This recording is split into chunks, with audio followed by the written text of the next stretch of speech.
Tonight, we're not here to fix anything, not to understand everything, not to become someone better before you're allowed to rest.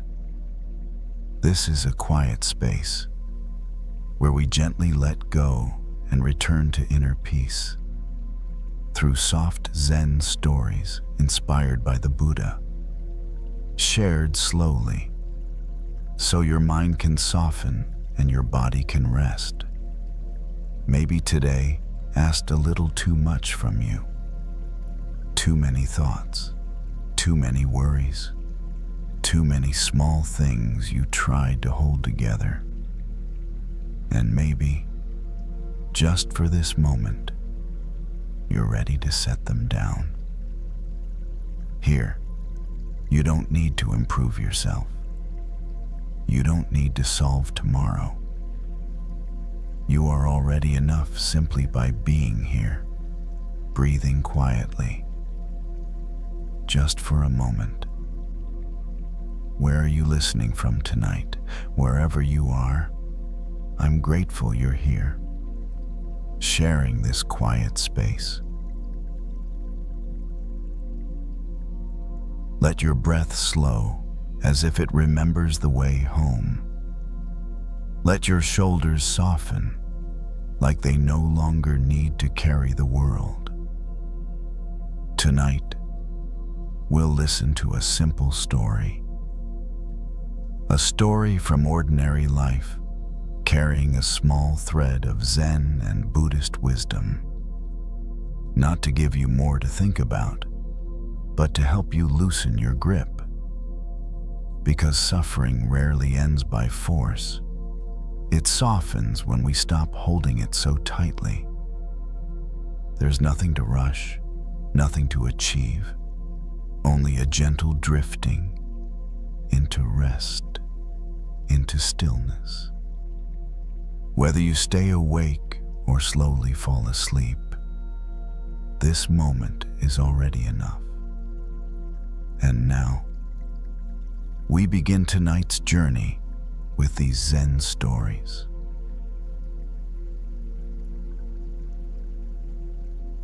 By the time the kitchen quiets down, their hands are still moving. Not fast anymore, just out of habit, guided by muscle memory that doesn't immediately understand that the rush is over.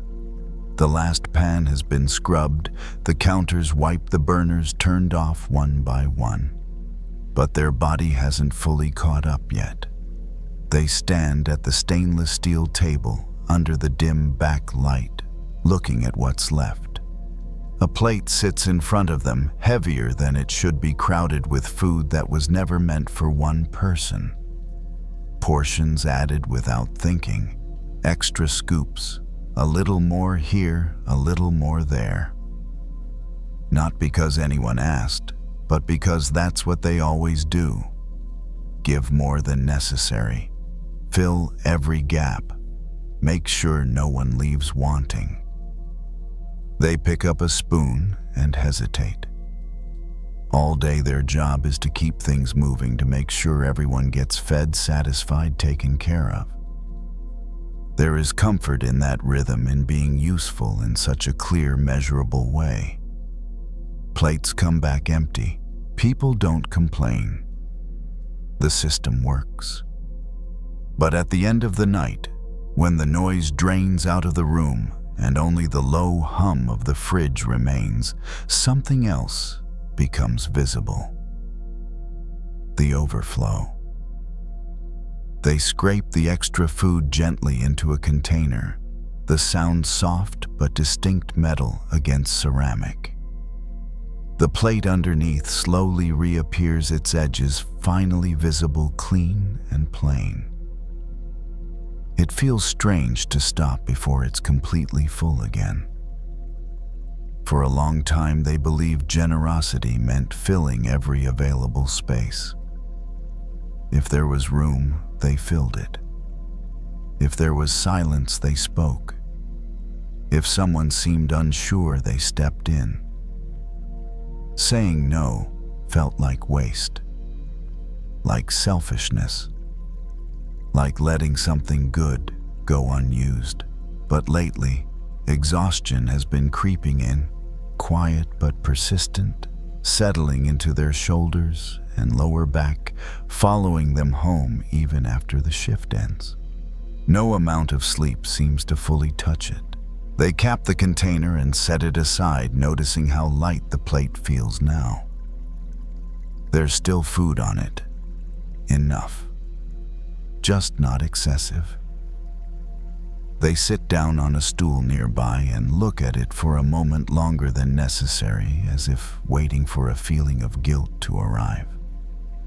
It doesn't. Not exactly.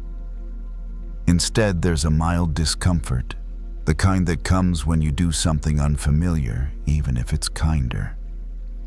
Their mind reaches automatically for old rules. You should give more. Someone else might need it. You can handle it. Those thoughts don't shout.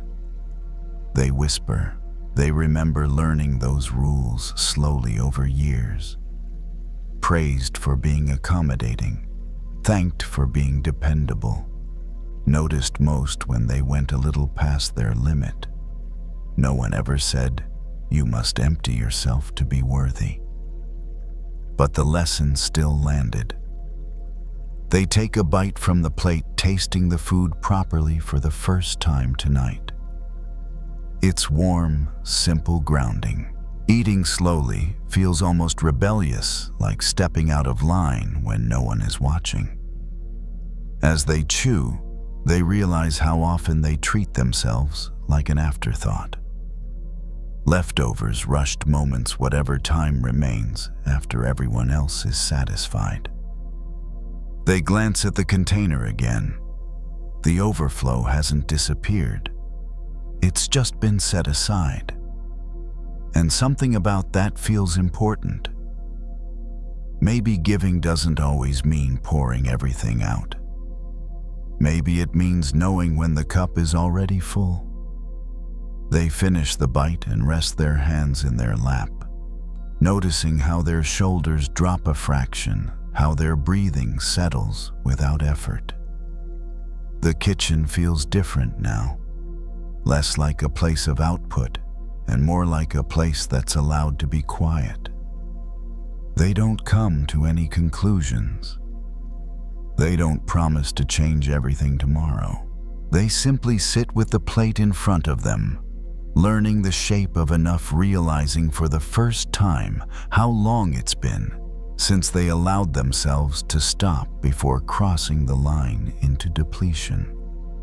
And in that pause, something begins to soften, not dramatically, not all at once, but enough to suggest that maybe what they've been calling generosity has been asking for a small correction. Not less care, just better balance. They don't rush to clean up. Normally, the moment they finish eating, their body would already be halfway back into motion, stacking dishes, wiping surfaces, preparing for whatever comes next. Tonight, they let the plate sit where it is unfinished, but no longer overwhelming. The kitchen feels different when there is no urgency. The low hum of the refrigerator fills the space, steady and patient, as if reminding them that things can continue without constant effort. They lean back slightly on the stool and let their feet rest flat on the floor, grounding themselves in the simple fact of being here. They think about how often they've equated self-worth with output. If they give more, they matter more. If they carry the extra load, they belong. If they never complain, they're appreciated. These beliefs weren't forced on them. They grew quietly, shaped by small moments of approval and relief, by the subtle comfort of being needed. Over time, giving stopped feeling like a choice and started feeling like an obligation. But obligation, they are beginning to notice, has a different texture than care. Care feels warm, intentional, alive. Obligation feels tight, mechanical, draining. They look at the plate again, at the clear boundary where the food ends and the ceramic begins. That boundary feels symbolic in a way they wouldn't have expected. It's not a rejection. It's a definition. Enough has edges. For so long they believed that boundaries made things smaller, that limits reduced what was possible. But sitting here now, they sense the opposite. The boundary is what allows the meal to be enjoyed, the body to relax, the moment to be fully lived. They remember times when they gave from emptiness, when generosity felt more like sacrifice than kindness. Those moments came with resentment. They didn't want to admit fatigue. They pushed through, and a quiet hope that someone would notice how much they were carrying.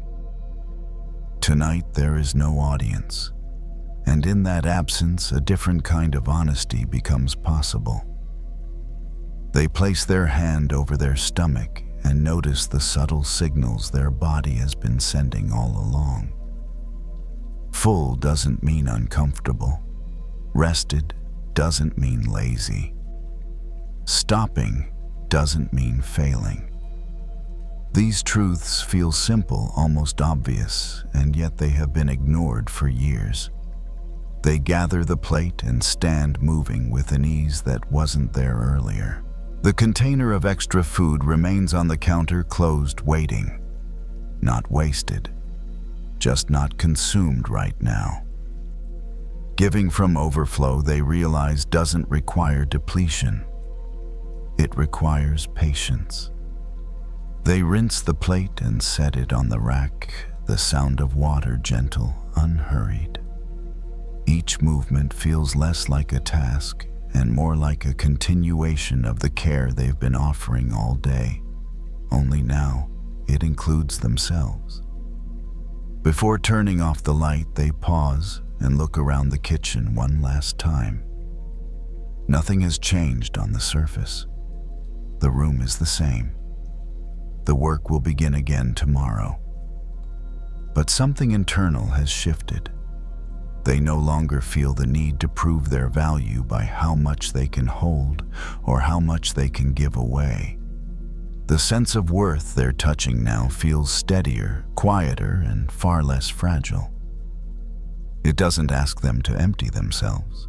It simply asks them to notice when the cup is full, and to trust that keeping what they need is not a betrayal of generosity, but the very thing that makes it sustainable. They turn off the light and step out of the kitchen, carrying that understanding with them, not as a rule, not as a promise, but as a gentle recalibration. From now on, they don't need to give everything. They only need to give what truly comes from abundance.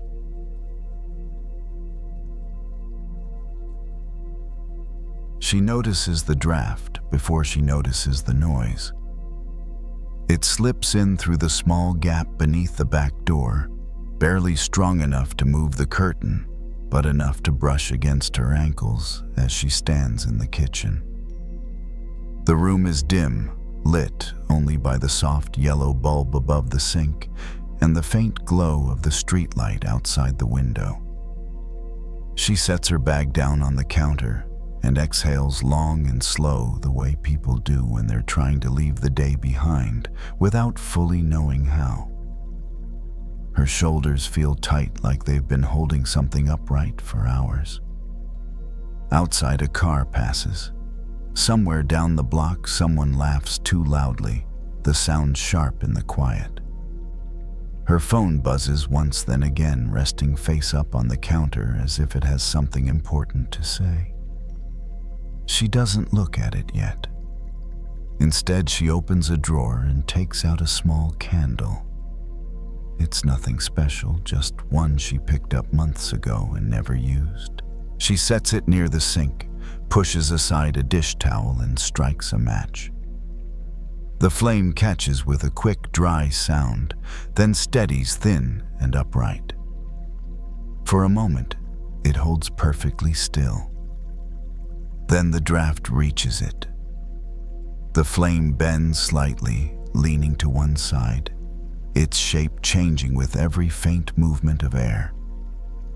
It doesn't go out, but it doesn't stand straight either. It wavers, adjusting again and again. She watches it longer than she expects to.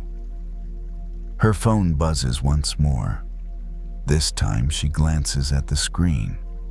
A message preview, a headline. Someone's opinion delivered quickly and without invitation. Her chest tightens in response, the familiar pull to read, to respond, to explain. She turns the phone face down. The flame flickers again, reacting instantly to the shift in air as she moves. It doesn't resist. It doesn't complain. It simply responds moment by moment, doing what flames do to stay alive. She leans against the counter, arms crossed loosely, eyes fixed on the candle. The day has been full of voices, meetings, conversations layered with expectations, advice given freely, sometimes kindly, sometimes not. Even now, alone in her kitchen, the noise hasn't stopped.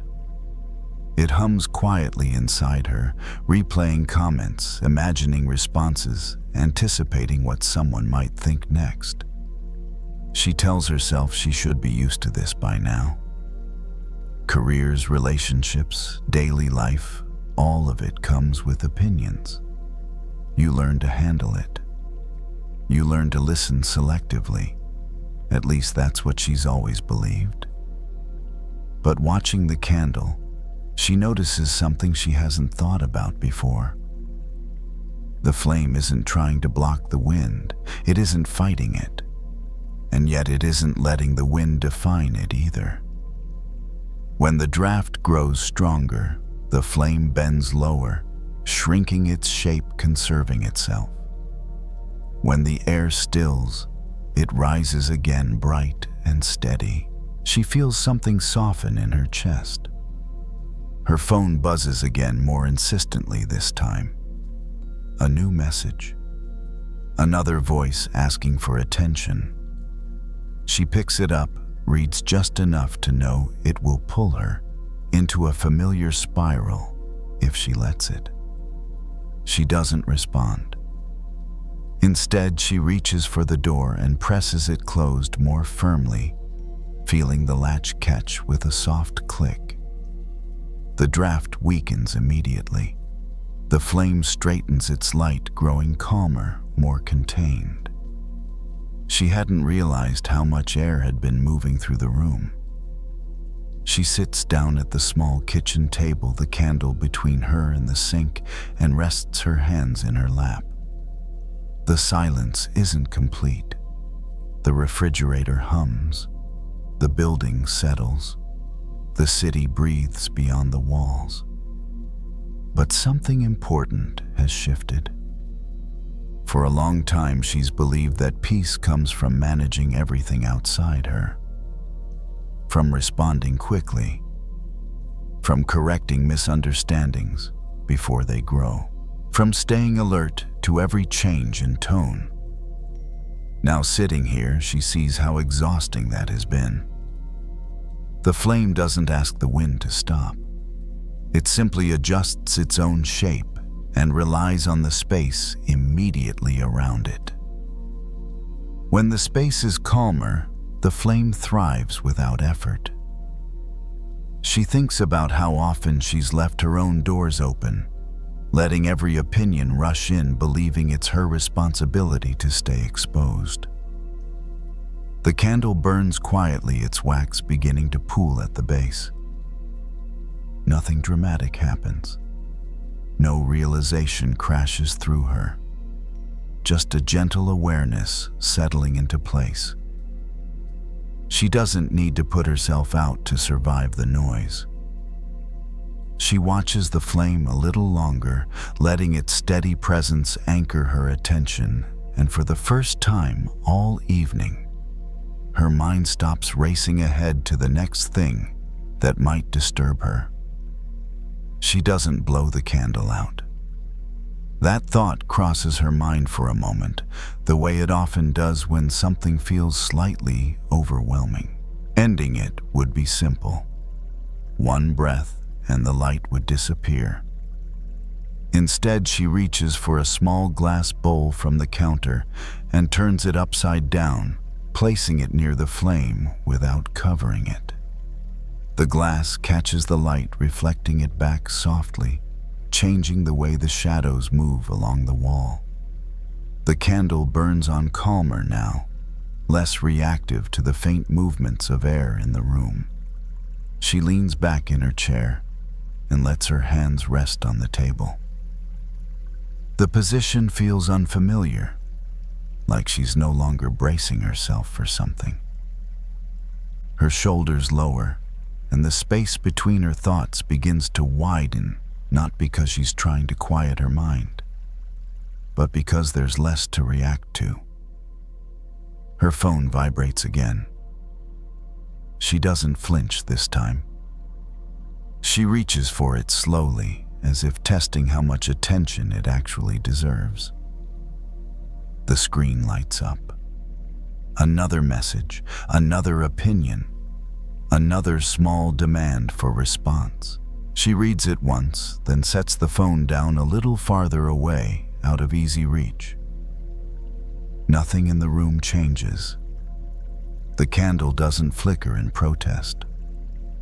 The walls don't close in.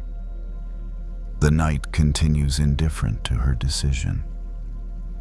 She realizes how often she's treated every notification like a gust of wind she has to face head on. Every message, every comment, every reaction has felt like something she must answer immediately, as if her calm depended on staying engaged. But watching the candle now, she sees that calm isn't something you defend by standing exposed. It's something you protect by choosing how much air you let in. She gets up and turns off the kitchen light, leaving only the candle's glow. The room softens instantly, edges blurring just enough to feel gentle. The shadows deepen, but they don't feel threatening. They feel like rest. She sits back down and lets her eyes follow the small movements of the flame. Even sheltered, it still shifts slightly, responding to the subtle currents of the room. It isn't frozen. It isn't rigid. It's alive, adjusting without panic. That feels important. For a long time, she's believed that being strong meant staying open to everything, taking it all in, enduring the noise, proving she could handle it. But that strength has often come at the cost of her own steadiness. Now she sees another kind of strength taking shape. It's quieter, less impressive. It doesn't argue or explain. It simply chooses where to stand. She thinks about the conversations she's replayed in her head, the ones she wishes had gone differently. The comments that linger longer than they should. The imagined judgments that follow her home even when no one is actually speaking. They still exist. She knows that. The world hasn't softened just because she has. But they feel farther away now, like sounds from another room with the door gently closed. She exhales slow and full, and feels the tension drain from her neck. The candle's light reflects in the glass bowl, doubling and then softening, as if the flame has found a way to rest without disappearing. She doesn't promise herself she'll always protect her peace this way. She doesn't turn it into a rule or a resolution. She knows there will be days when the doors are left open again, when the wind rushes in and the flame wavers. Tonight doesn't need to solve every other night. It only needs to be this one. She sits there until the wax has melted further, until the flame has settled into a steady, patient burn. The phone remains silent on the counter, not because the world has stopped talking, but because she has stopped inviting it so close. When she finally stands to blow the candle out, she does it gently with intention. The smoke rises in a thin, quiet line, then fades into the air. The room darkens, but it doesn't feel empty. It feels protected.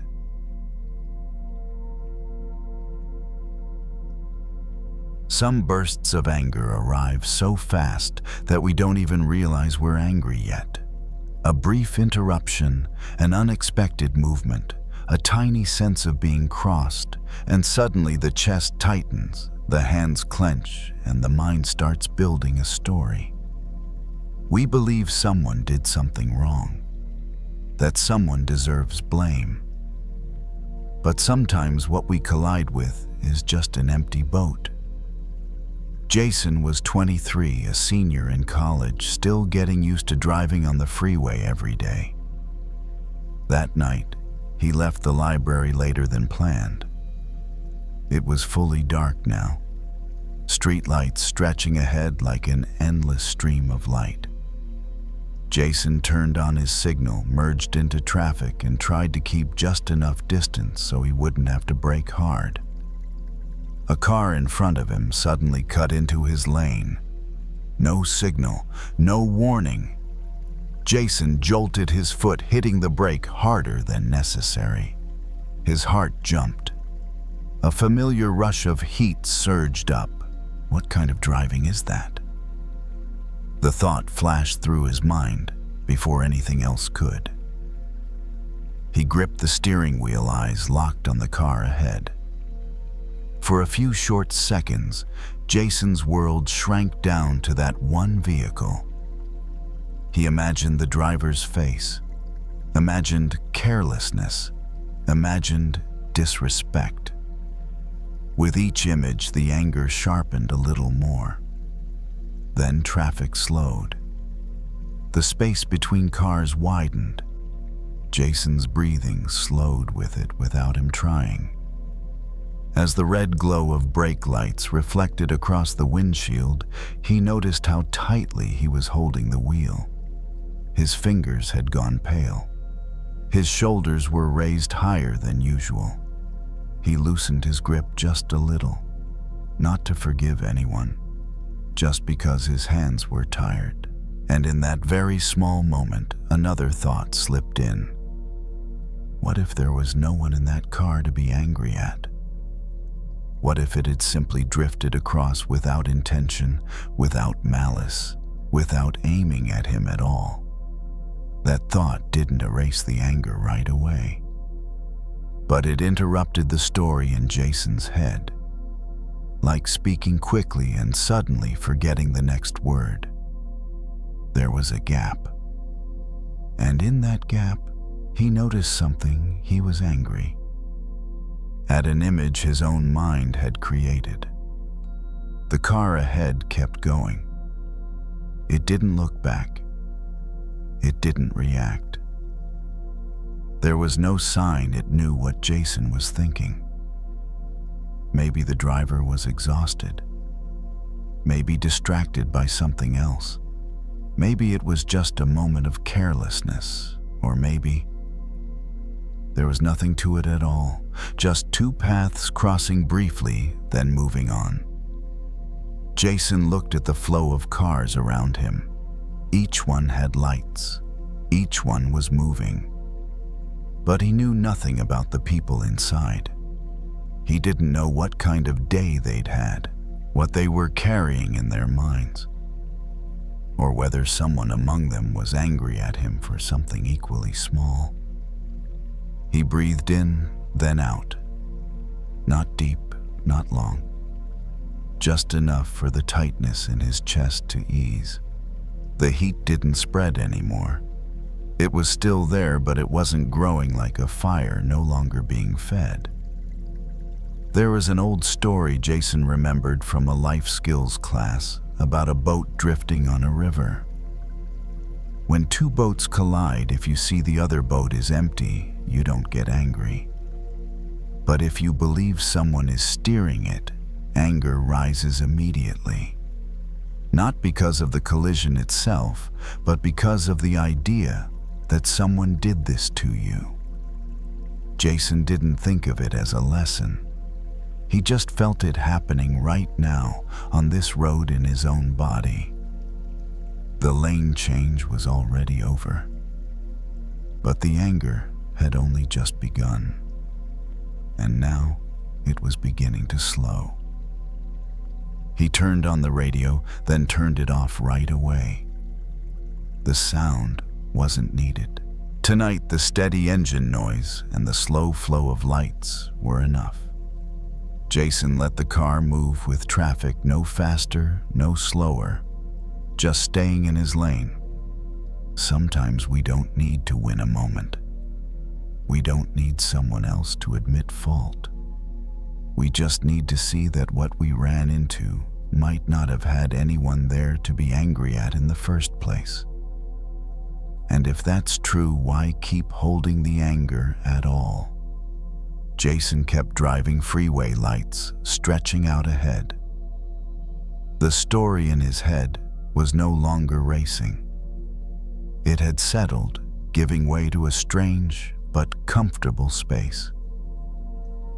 Traffic gradually thinned as Jason exited the freeway. The smaller roads leading back to his neighborhood were much quieter, streetlights spaced farther apart, their light falling in short patches across the asphalt. The alertness from earlier was gone. His hands rested lightly on the steering wheel, not gripping, just enough to keep the car steady. The anger had slipped somewhere behind him now, like a car that had taken a different turn. It hadn't disappeared completely.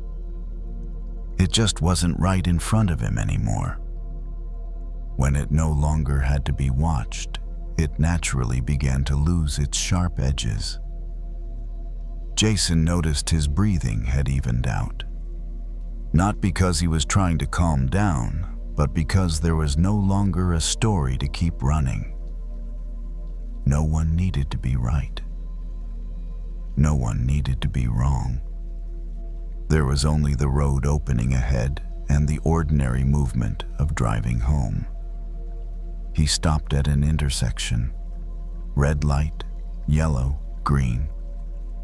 The changes happened steadily, indifferent to the mood of anyone waiting. Jason watched the colors shift and felt something inside him shift too slowly without being pushed.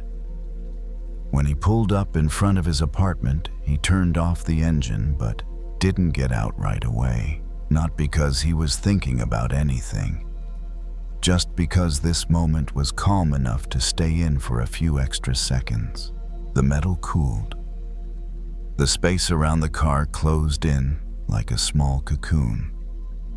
Jason opened the door and stepped out. The night air was cooler, brushing lightly against his skin. He locked the car, heard the short beep, and walked away.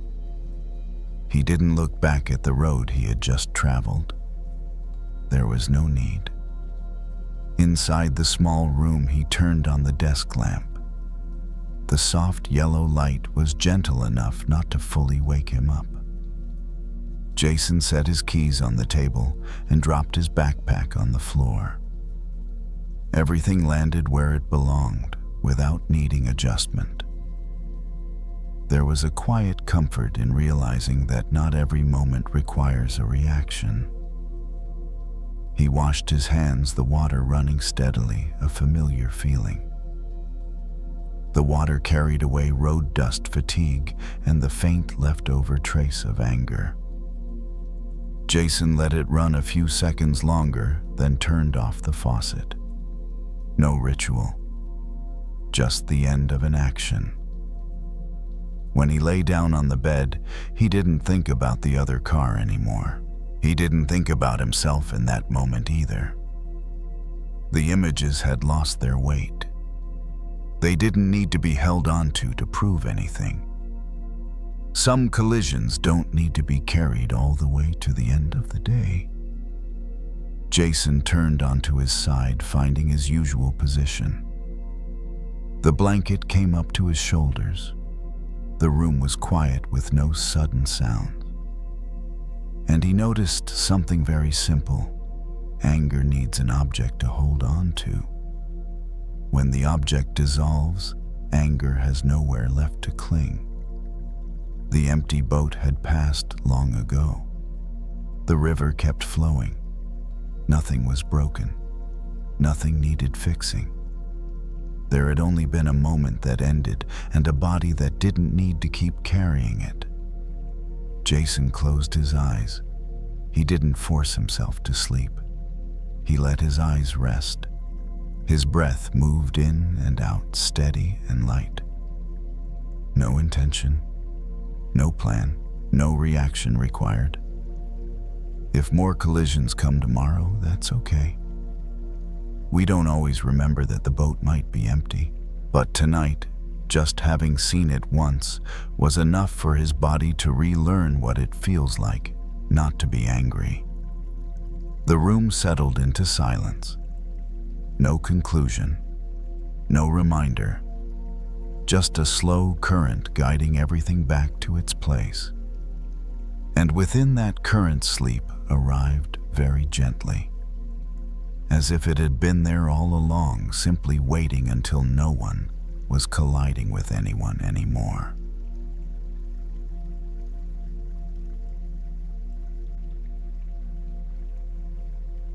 By the time the shift ended, their body already knew it had been holding too much.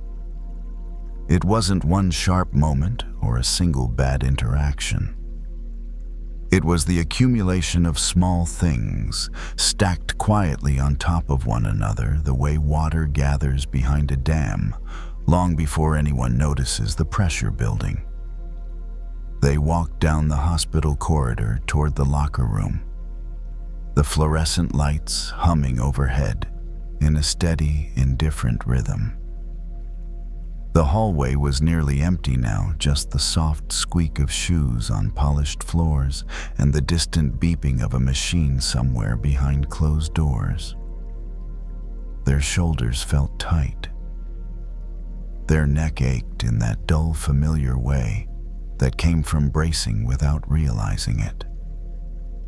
All day they had moved quickly, spoken calmly, absorbed frustration that didn't belong to them, and kept going. That was part of the job. What no one talked about was what happened to all of that feeling once it had nowhere else to go. Inside the locker room, they set their bag down and leaned against the cool metal bench. For a moment, they just stood there, breathing, noticing how shallow each breath felt, like it didn't quite reach the bottom of their lungs. Something inside them wanted to burst, not in anger, not in tears, just in release. They twisted the cap off their water bottle, and the small crack echoed softly in the quiet room. The sound caught their attention, sharp and clear, like the beginning of something opening. They took a long drink, then another, letting the coolness travel down slowly instead of rushing it. Even that simple act felt intentional, like a small permission to pause. As they sat down, their mind returned to the moment that had tipped everything just a little too far. A comment made in passing, a look that dismissed rather than acknowledged, a feeling of being expected to absorb it and move on as if nothing had landed. They had done that, of course. They always did. But now, away from the noise and urgency, the weight of it pressed more clearly against their chest. They pictured it suddenly, without trying to. A dam. Strong. Necessary. holding back an entire river so life downstream could continue uninterrupted. The structure wasn't the problem. The problem was what happened when there was no release. They had been taught to be that dam, to hold, to contain, to stay intact no matter how much built up behind the walls. What no one emphasized enough was the importance of the spillway. They reached into their bag and pulled out a small notebook, the kind they kept for grocery lists and reminders. It wasn't meant for emotions, but that almost made it better. There was no pressure to be eloquent, no expectation of insight. They flipped to a blank page and stared at it. For a few seconds, nothing came. Then slowly they wrote a single sentence. "I'm angry that I wasn't listened to." The words looked plain on the page, almost too simple to carry the weight they felt inside. But as soon as the sentence existed outside of them, something shifted. Their chest loosened a fraction, their jaw unclenched without being told. They wrote another line. "I'm tired of being calm when I don't feel calm." The pen moved steadily now, not fast, not rushed. Each sentence felt like opening a small gate, letting a controlled amount of water move through instead of pushing harder against the walls. They didn't blame. They didn't accuse. They didn't justify. They simply named what was there. By the time they closed the notebook, their breathing had deepened. The pressure hadn't vanished, but it no longer felt dangerous. It had somewhere to go. They stood up, slung their bag over their shoulder, and walked toward the exit. The night air outside was cool against their face, grounding in a way that felt immediate and real. As they headed to their car, they noticed something important. They weren't numb. They weren't flooded. They were balanced. The dam was still standing, but the water was no longer threatening to break it. The drive home was quieter than usual, not because there was nothing to think about, but because the pressure had already eased just enough to make space. The road stretched ahead under the glow of streetlights, each one passing in a steady rhythm like a metronome, guiding their breath back into something slower and more natural. They noticed how different their body felt compared to other nights. Usually, this was the moment when everything they had held in all day would start banging against the inside of their chest, demanding attention all at once. Tonight it stayed calmer, as if it trusted that it would be heard again if needed. At a red light, they rested their hands on the steering wheel and felt how relaxed their grip was. Their shoulders weren't hunched, their jaw wasn't locked. That small notebook sat on the passenger seat, closed now, unremarkable, but its presence mattered. It was proof that the feelings didn't have to stay trapped inside to be controlled. At home, they moved through the door quietly, setting their bag down and slipping off their shoes. The apartment was dim, the kind of soft darkness that invites you to slow down instead of rush. They went to the kitchen and poured another glass of water, listening to it hit the bottom of the glass with a clear, gentle sound. As they drank, they thought about how often anger gets misunderstood. People talk about it as something explosive, something dangerous that must be suppressed or avoided at all costs. But what they had felt all day wasn't an explosion. It was pressure. And pressure doesn't disappear by being ignored.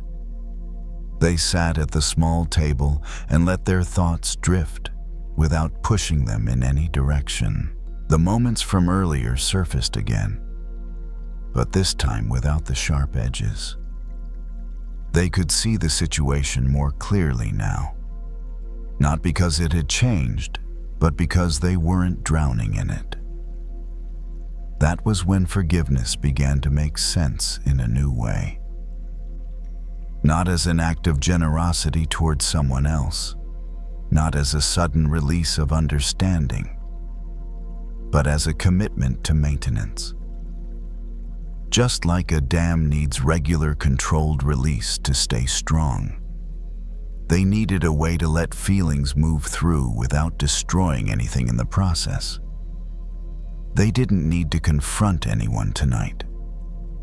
They didn't need to explain themselves perfectly. They didn't even need an apology. They just needed to keep the spillway open. Later, as they prepared for bed, they noticed how easily their bodies settled. There was no restless pacing, no urge to replay conversations or rehearse what they might say next time. The water had already been released. As they lay down, the thought came quietly, without weight. Forgiveness isn't about letting everything go at once. It's about letting a little go often enough that nothing breaks. Their breathing slowed. The day loosened its grip. What had felt heavy and overwhelming hours earlier now felt manageable, contained, and far less personal. The dam held. The river flowed. Nothing collapsed. And in that balance, sleep arrived naturally, without force, without resistance, carrying them into rest, the way water moves when it's finally allowed to follow its path.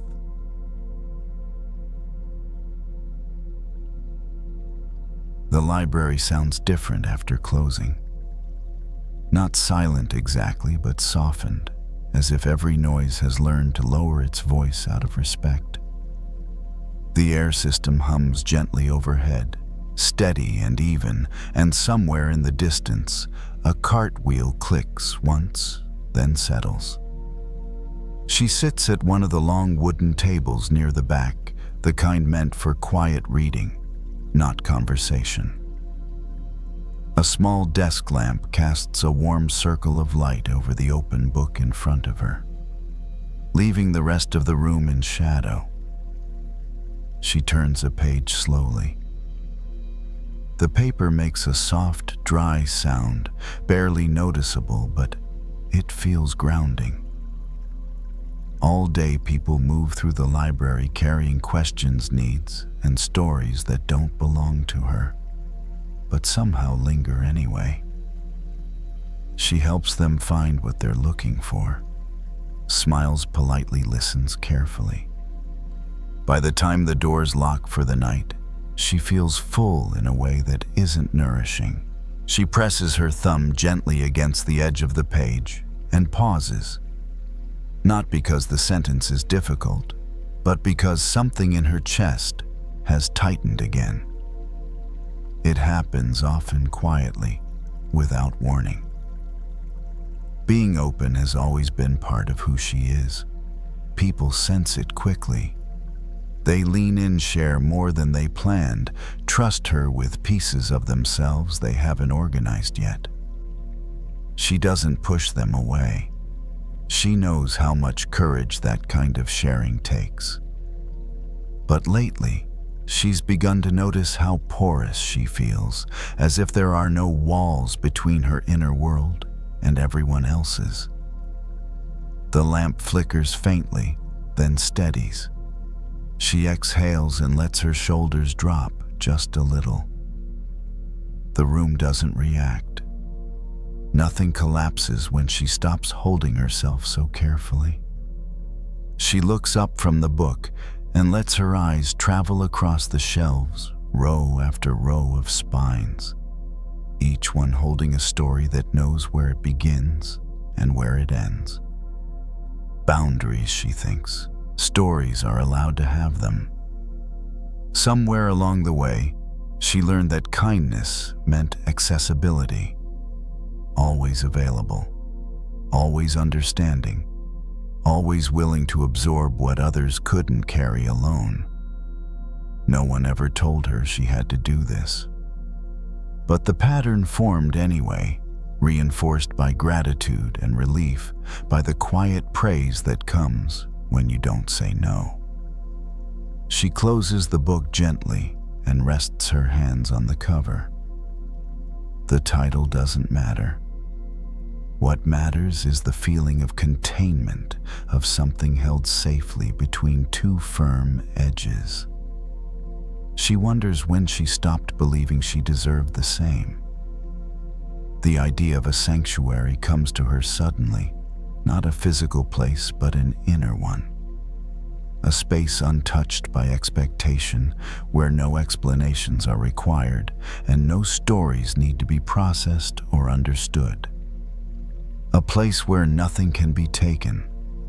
The thought feels both comforting and unfamiliar. She has always been good at creating safe spaces for others.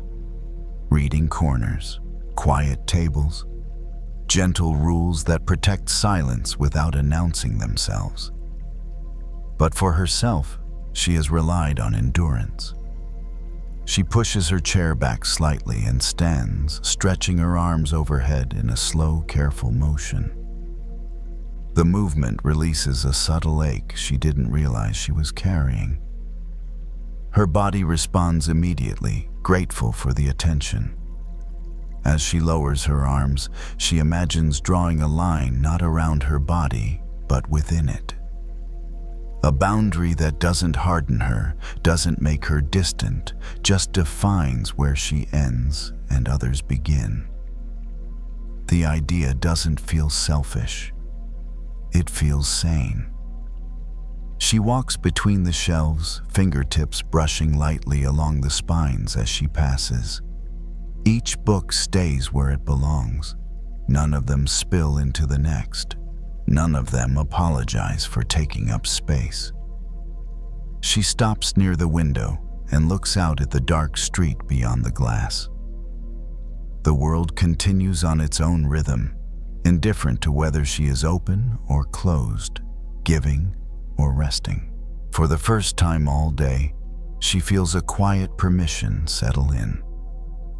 Not to withdraw from life, not to become unreachable, but to protect something small and essential inside herself. A place no one else enters. Not because it's hidden, but because it's sacred.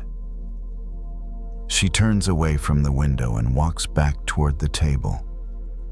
Her steps slow, unhurried, as if the library itself has adjusted to match her pace.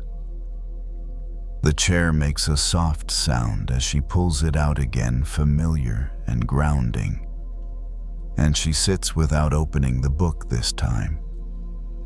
Instead, she rests her hands on the table and notices their warmth. For so long, she believed that being kind meant being open in every direction, like a room with no doors, no walls, no way to close anything off. She thought strength was the ability to stay exposed without flinching, to remain available, no matter how much passed through her. But exposure, she is learning, is not the same as openness.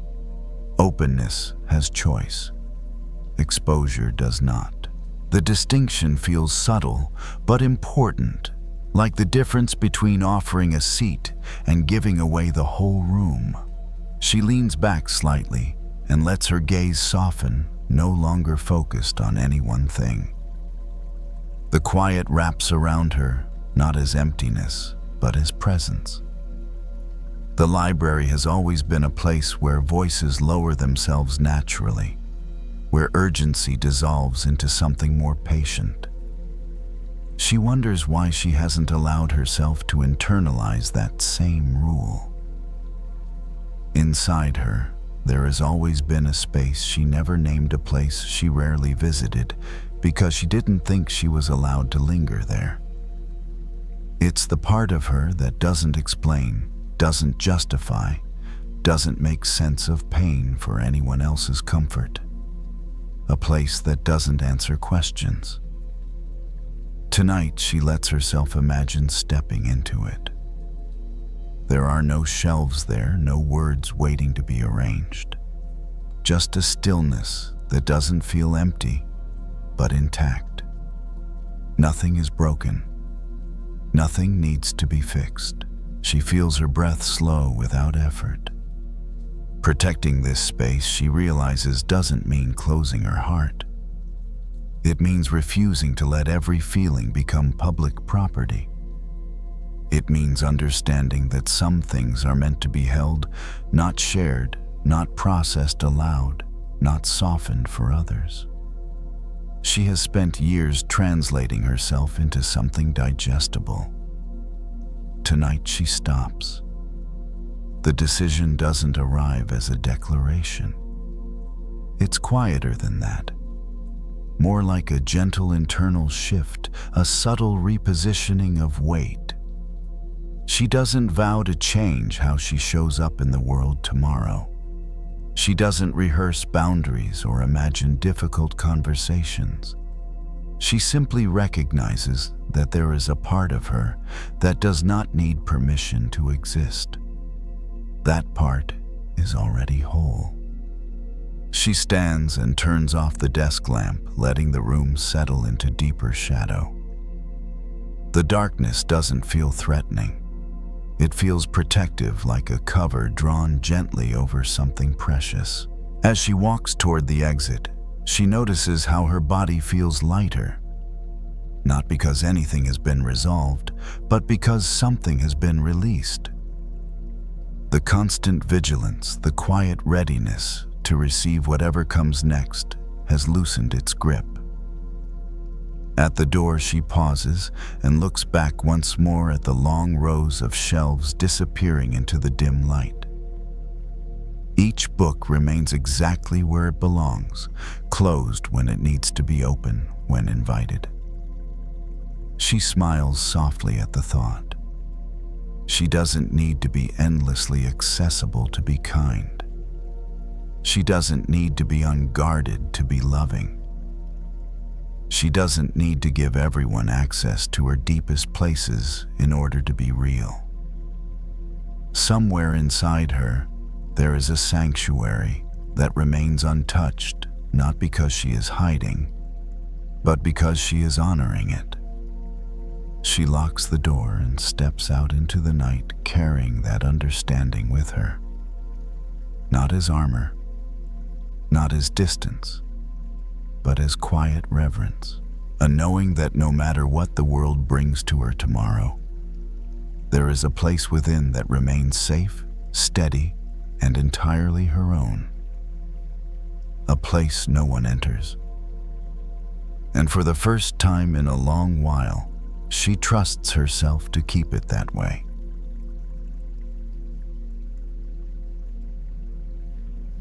They notice the shadow before they notice themselves. It stretches long across the sidewalk, darker than expected, shaped by the streetlight behind them. For a moment, it looks almost like someone else walking ahead, moving when they move, stopping when they stop. They slow their pace. The night is quiet in that way neighborhoods get after most windows have gone dark. A porch light hums softly. Somewhere a dog shifts in its sleep. Their own footsteps sound louder than usual, each one landing with a clear, deliberate rhythm. They glance down again. The shadow has changed shape longer now, thinner, reaching farther than it should. It makes their chest tighten in a small, familiar way. They don't like this time of night. Not because it's dangerous, but because it leaves too much room for thought. During the day, there are distractions, conversations, things that demand attention. At night, the mind wanders freely, and it doesn't always choose gentle places to go. They tell themselves to walk faster, but instead they slow, even more curious despite the discomfort. The shadow isn't threatening. It isn't doing anything. It's just there, following faithfully, no matter how they try to ignore it. They think about how often they've felt this way about parts of themselves. Traits they'd rather not acknowledge. Reactions that surprise them. Thoughts that appear suddenly uninvited and linger longer than they'd like. During the day, they manage these parts carefully.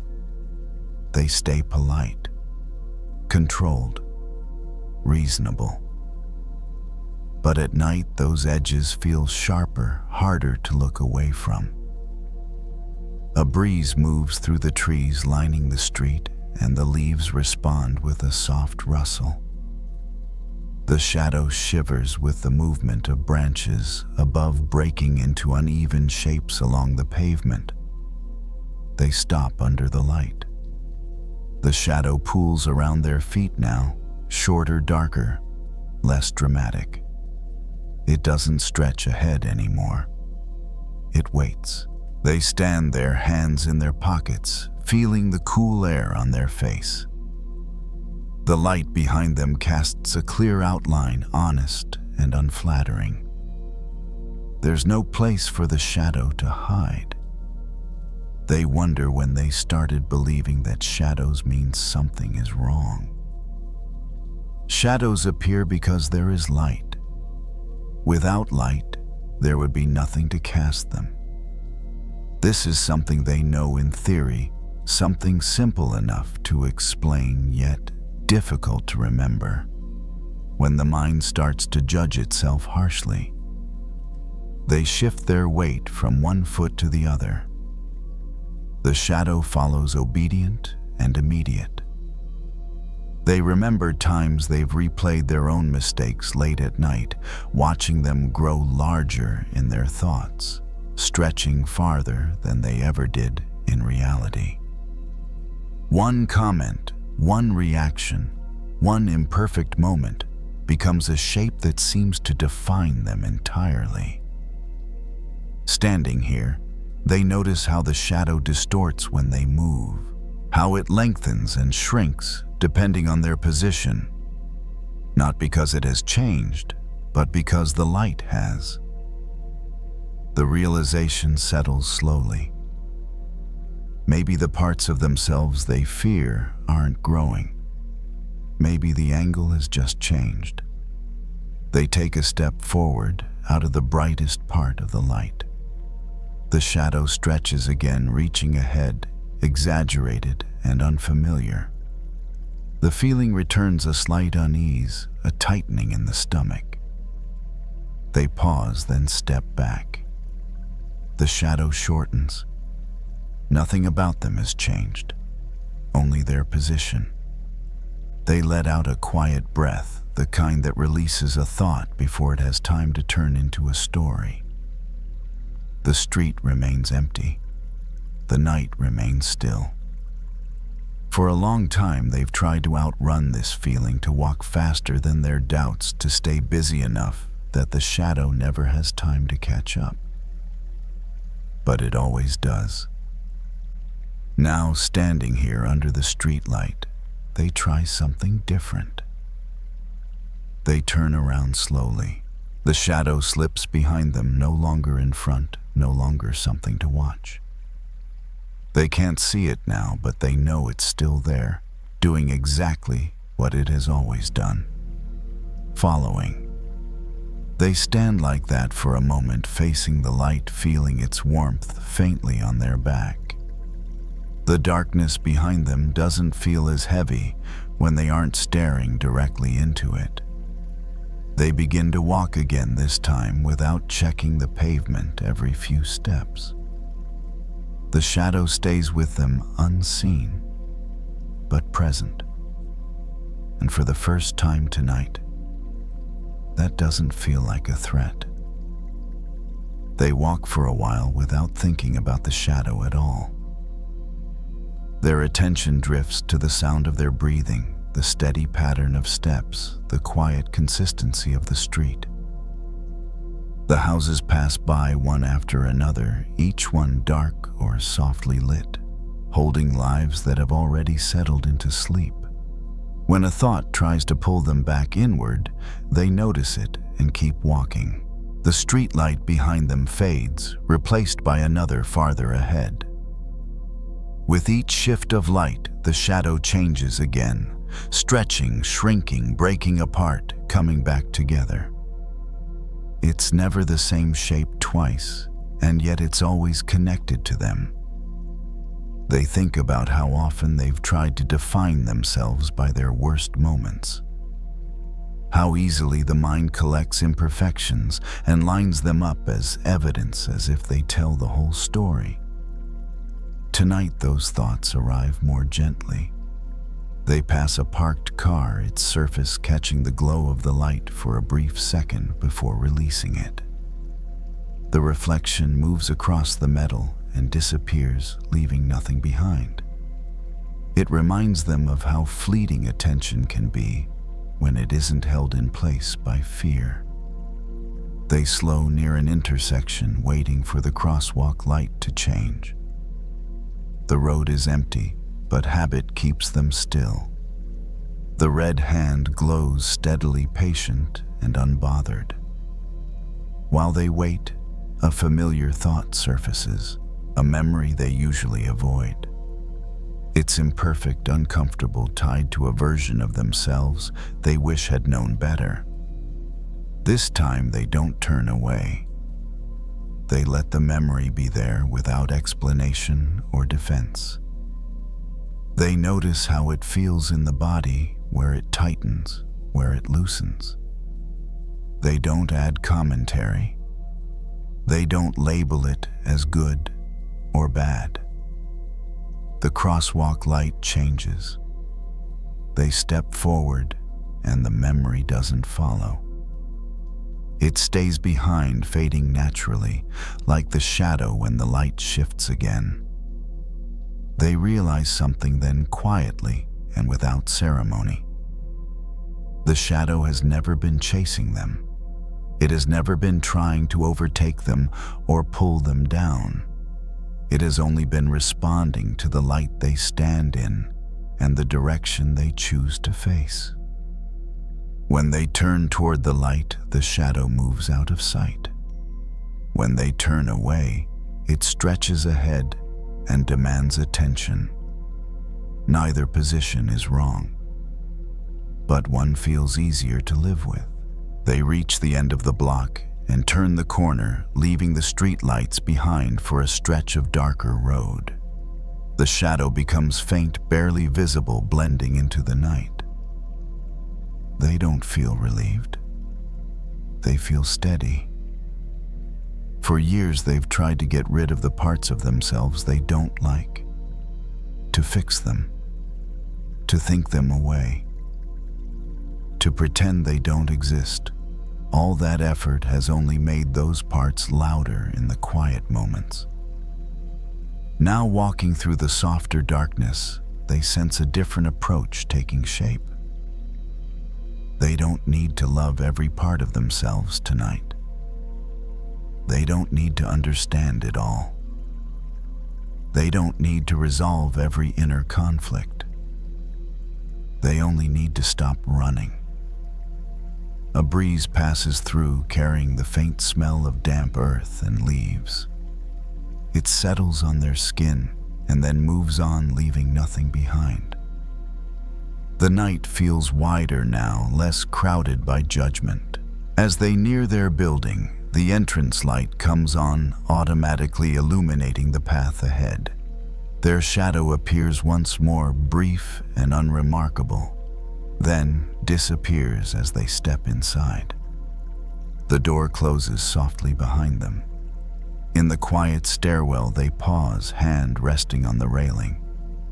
The light overhead hums faintly, steady and contained.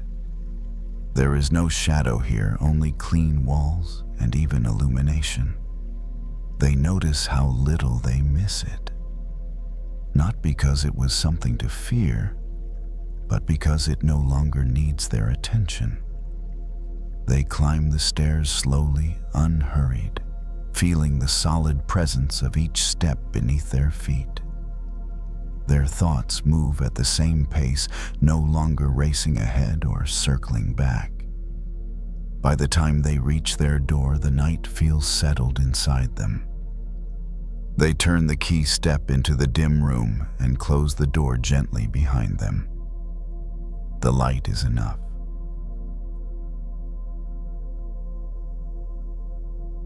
Some smells aren't overpowering, but if you carry them long enough, they wear you down.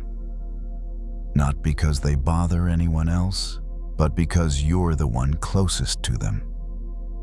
Resentment is like that. It doesn't always flare up as anger. Sometimes it's just a low, lingering odor that clings to everyday moments. Rachel got home after the sky had fully darkened. She set her bag on a chair, slipped off her shoes by the door, and went straight into the kitchen. A long workday, picking up her child, a few unexpected phone calls. She didn't think she was angry at anyone. She just felt tired. A kind of tiredness without a clear source. She opened the fridge, looked inside for a few seconds, then closed it. There was nothing she needed. Not because there wasn't food, but because her mind hadn't decided yet. Rachel turned on the faucet at the sink, letting the water run while she gathered trash from the counter. The sound of the water covered the leftover noise of the day. She pulled the trash bag out of the bin. It was heavier than she expected. As she lifted it, a faint smell drifted up.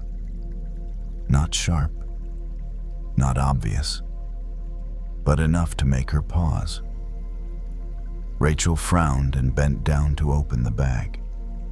Inside were a few old potatoes forgotten in the corner of the cabinet from the week before.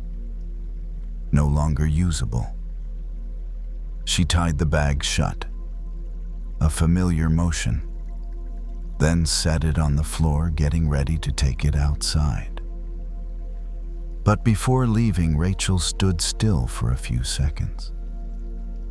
Not because of the smell, but because of another feeling, one she recognized right away, rising quietly in her chest. She thought about a conversation from earlier that afternoon, a careless comment, a remark that seemed small. Rachel had nodded, smiled lightly, said, "It's fine." But her body hadn't forgotten. It held on to the feeling the way the trash bag held the smell of what had gone bad. Rachel didn't think of herself as someone who holds grudges. She didn't raise her voice. She didn't argue. She didn't retell the story. But some emotions, when they aren't spoken, find their own way to stay. They settle into a corner somewhere, waiting until they're heavy enough to start bothering you. She took the trash outside and dropped it into the large bin in front of the house. When the lid closed, the smell vanished instantly. Rachel stood there for a moment and took a deep breath. The night air was cool and clean. A small sense of relief arrived faster than she expected. Back in the kitchen, Rachel washed her hands. Warm water ran between her fingers. She noticed she'd been gripping the trash bag tighter than necessary.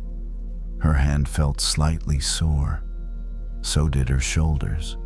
She let her shoulders drop and allowed the water to carry away whatever was still clinging. A very simple thought appeared. If she kept that bag of rotten potatoes in the kitchen for a few more days, no one would be affected more than her. The smell wouldn't drift into the neighbors' houses.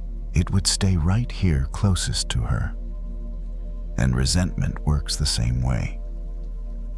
Rachel leaned back against the sink as the water slowed. She didn't try to analyze her feelings.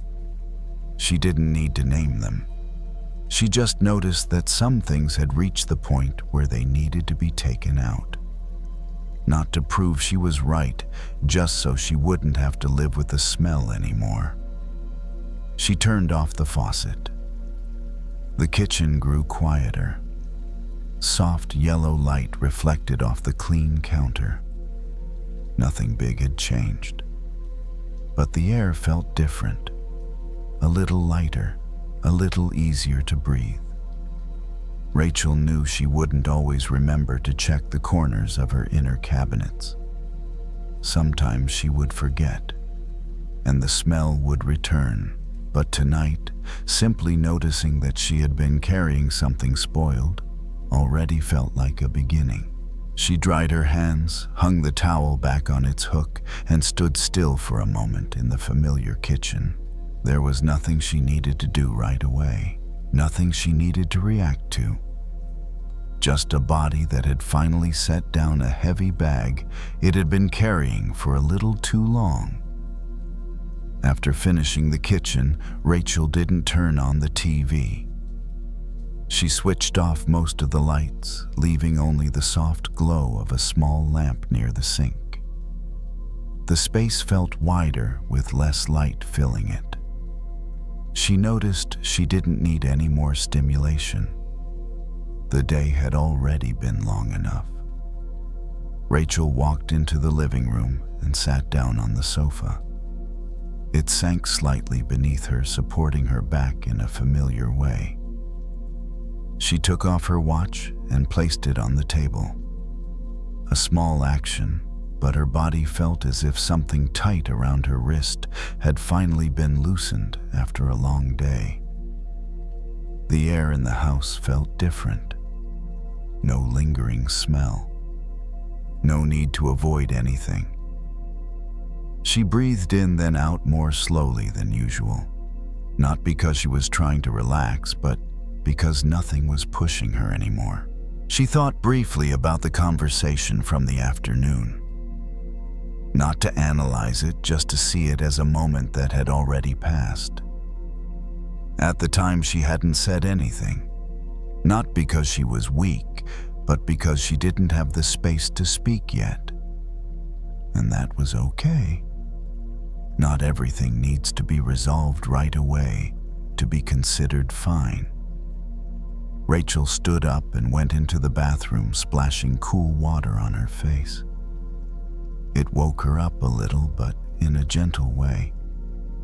When she lifted her head, she looked at herself in the mirror. Not closely, not to search for flaws, just seeing someone who was tired and allowed to rest. She dried her face, turned off the bathroom light, and walked slowly toward the bedroom. Each step felt lighter than when she had first come home. Not because every emotion had been worked through, but because she was no longer carrying the rotten potato bag inside her. It had been set outside where it belonged. When she lay down, Rachel didn't think about whether she should forgive or not. Those questions could wait. Tonight, she only needed to stop making herself uncomfortable. The blanket rested over her shoulders, the temperature just right. She pulled it up a little higher, then stopped. Some kinds of relief don't come from understanding something big. They come from very simple actions, like taking something spoiled out of your living space. No announcements, no arguments, just setting it down. Rachel turned onto her side, finding her familiar position. Her breath moved in and out, steady and calm. There was nothing she needed to remember, nothing she needed to hold on to. Any leftover thoughts, if they appeared at all, drifted past as lightly as a smell fading from the air. If she remembered the situation again tomorrow, that would be okay. It might return the way you sometimes forget to check the kitchen cabinet on another day. But tonight, she had already cleaned up, and her body knew it. The room was quiet. No sudden sounds, no conclusions, just a clean open space enough to rest. And in that space, sleep arrived without hurry, the way it does when the house is finally clean and there's no lingering smell left to pull you back.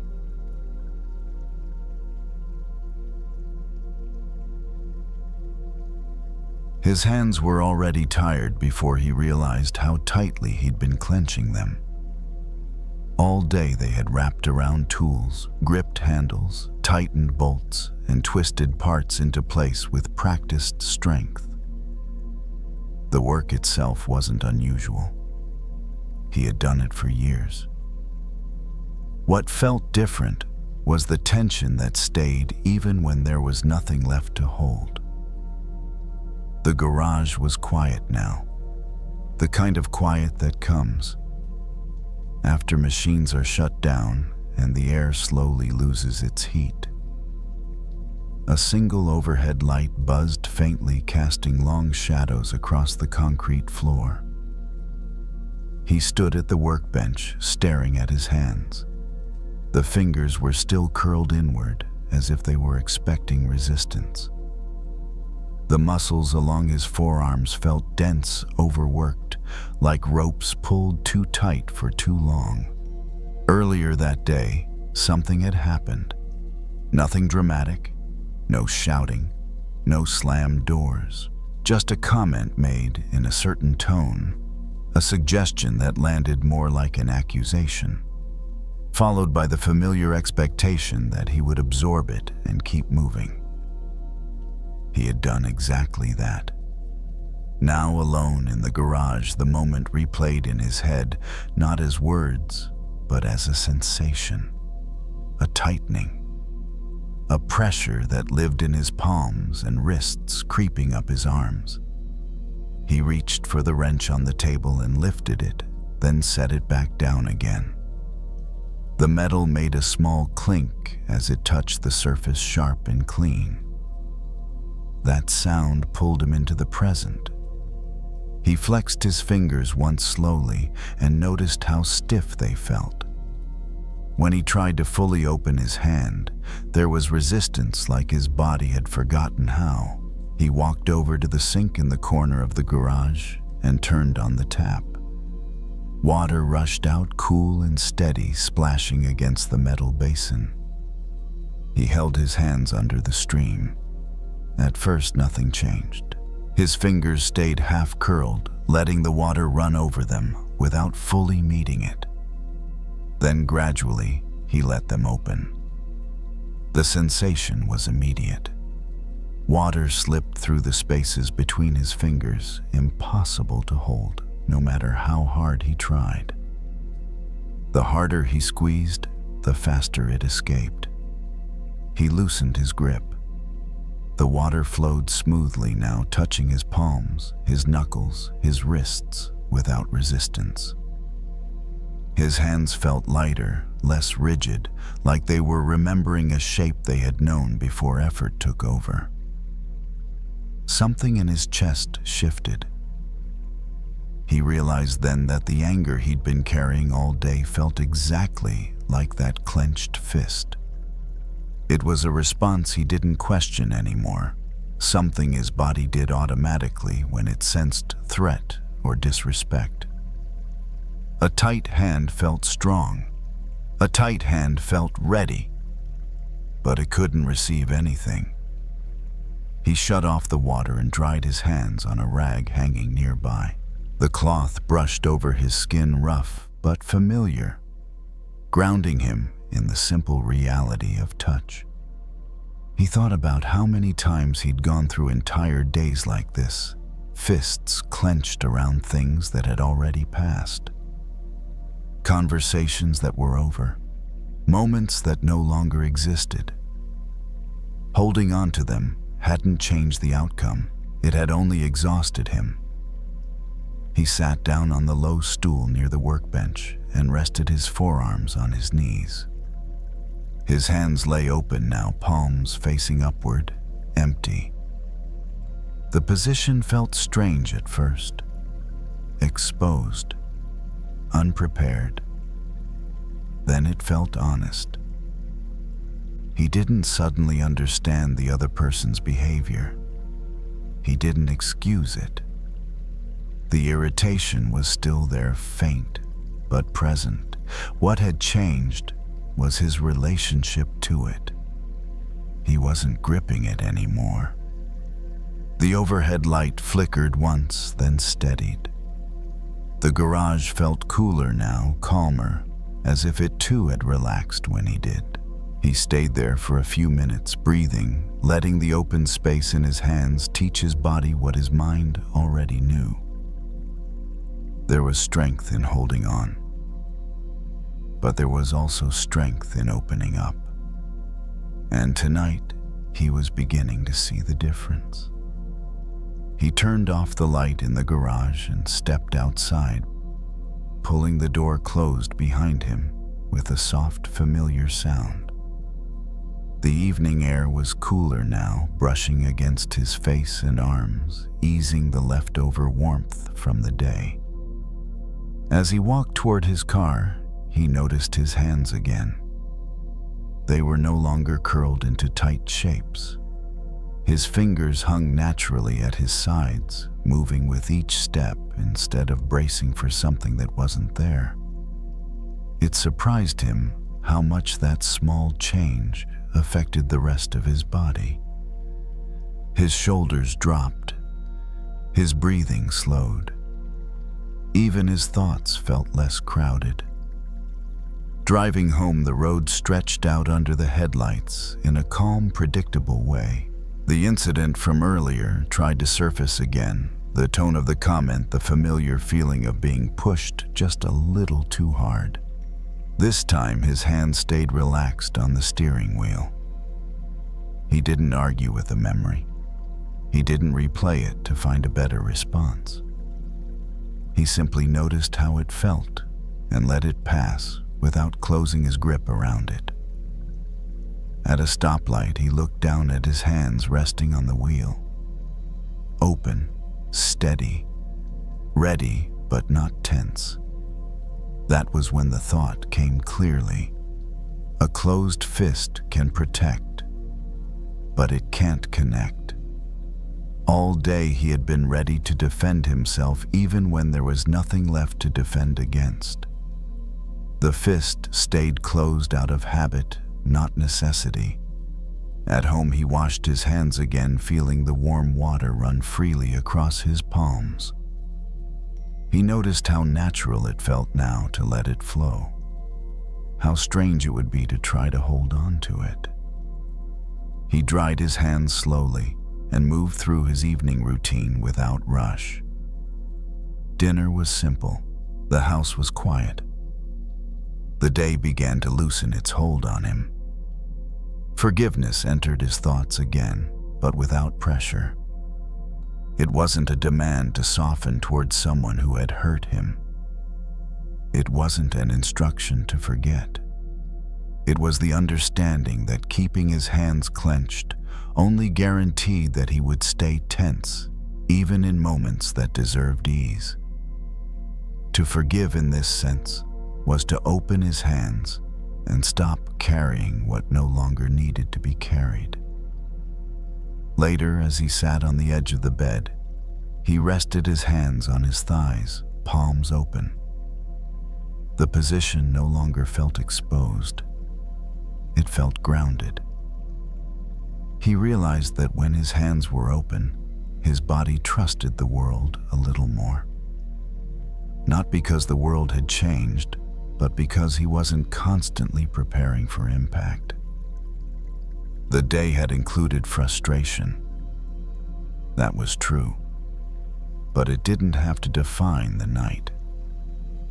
As he lay down, his breathing deepened naturally. His muscles softened one by one, starting with his hands, then his arms, then the rest of his body. The fist was gone. In its place was something quieter and far more useful. Space. And in that space, rest came easily, not as an escape, but as a natural result of finally letting go.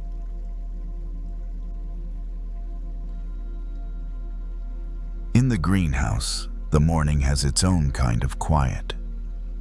It isn't the quiet of a room with nothing in it. It's the quiet of living things that don't speak but are still doing their work. The air is warm and damp, and the plastic panels above hold soft beads of condensation that catch the early light like small, steady stars. He walks down the narrow aisle with a hose in one hand, careful not to drag it too hard across the floor. The water inside moves with a gentle weight, and when he turns the nozzle, a fine spray comes out with a soft hiss, like a calm exhale. He waters the seedlings one tray at a time.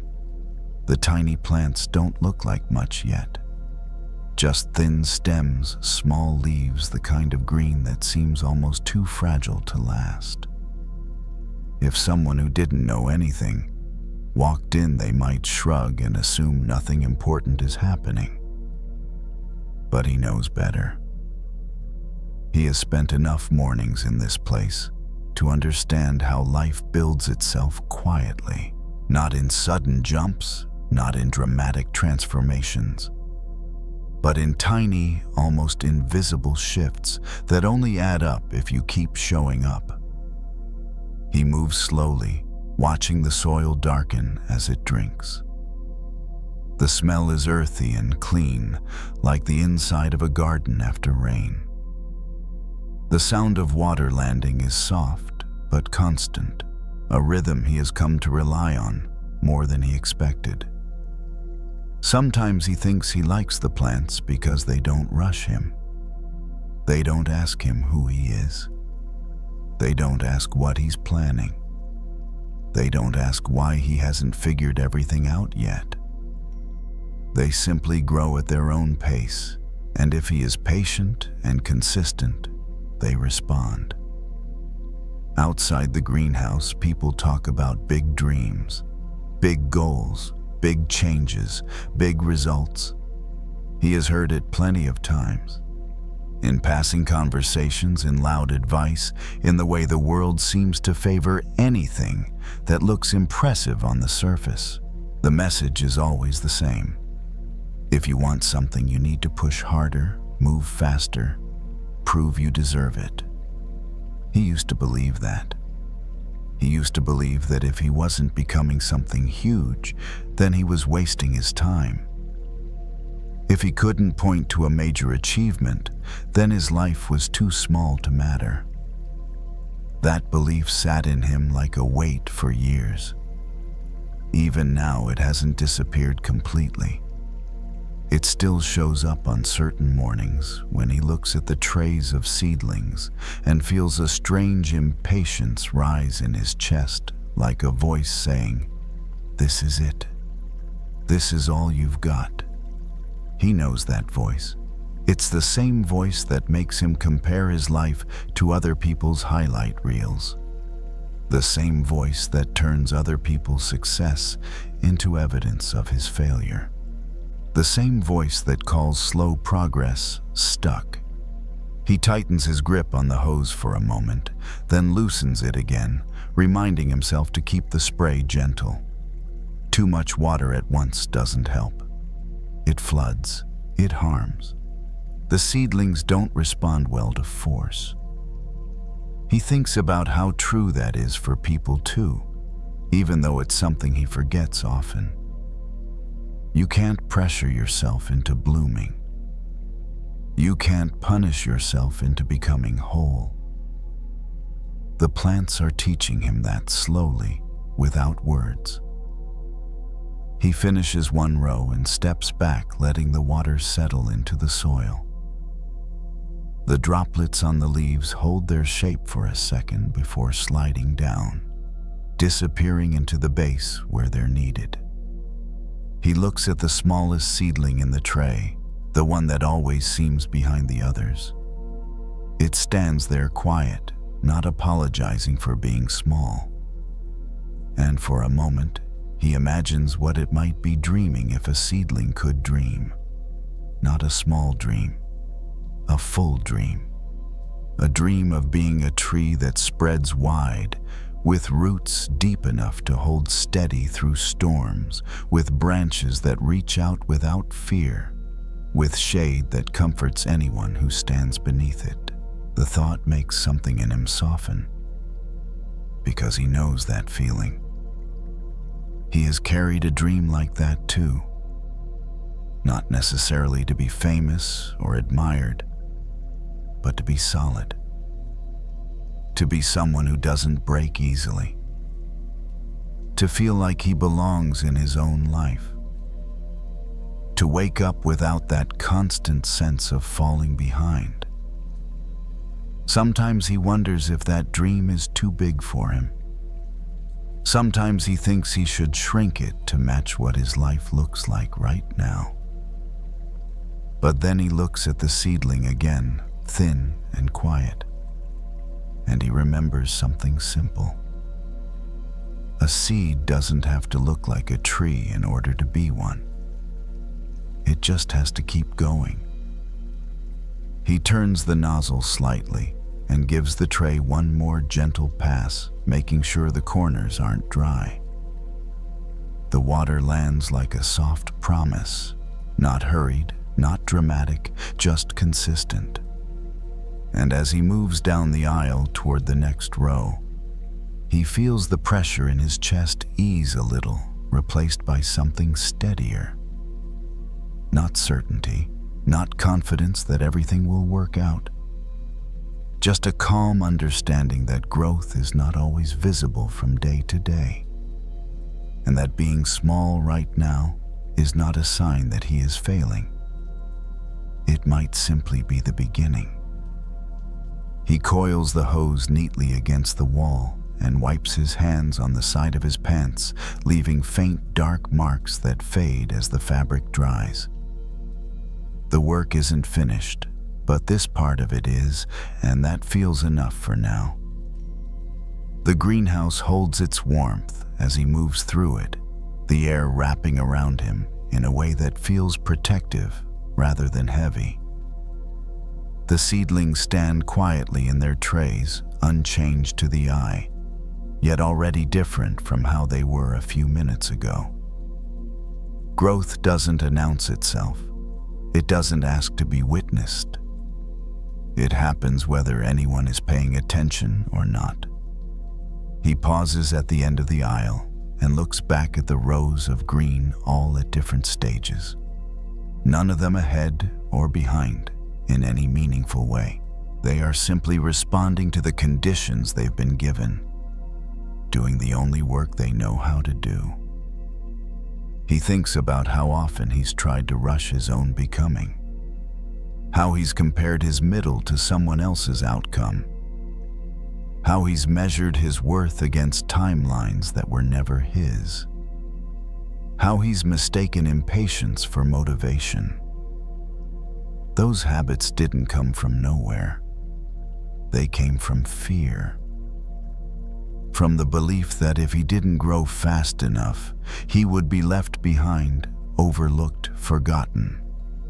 But the plants don't grow out of fear. They grow out of alignment. They grow because the soil is right, the water is steady, and the light arrives when it can. They don't question whether they deserve the sun. They don't hold back because another plant nearby seems taller. They just receive what's offered and respond honestly. He steps closer to the smallest seedling again, the one he noticed earlier. It hasn't changed, not in any visible way, but something about it feels more present now. It stands without urgency, without comparison, without apology. It doesn't dream of being anything other than what it already is on its way to becoming.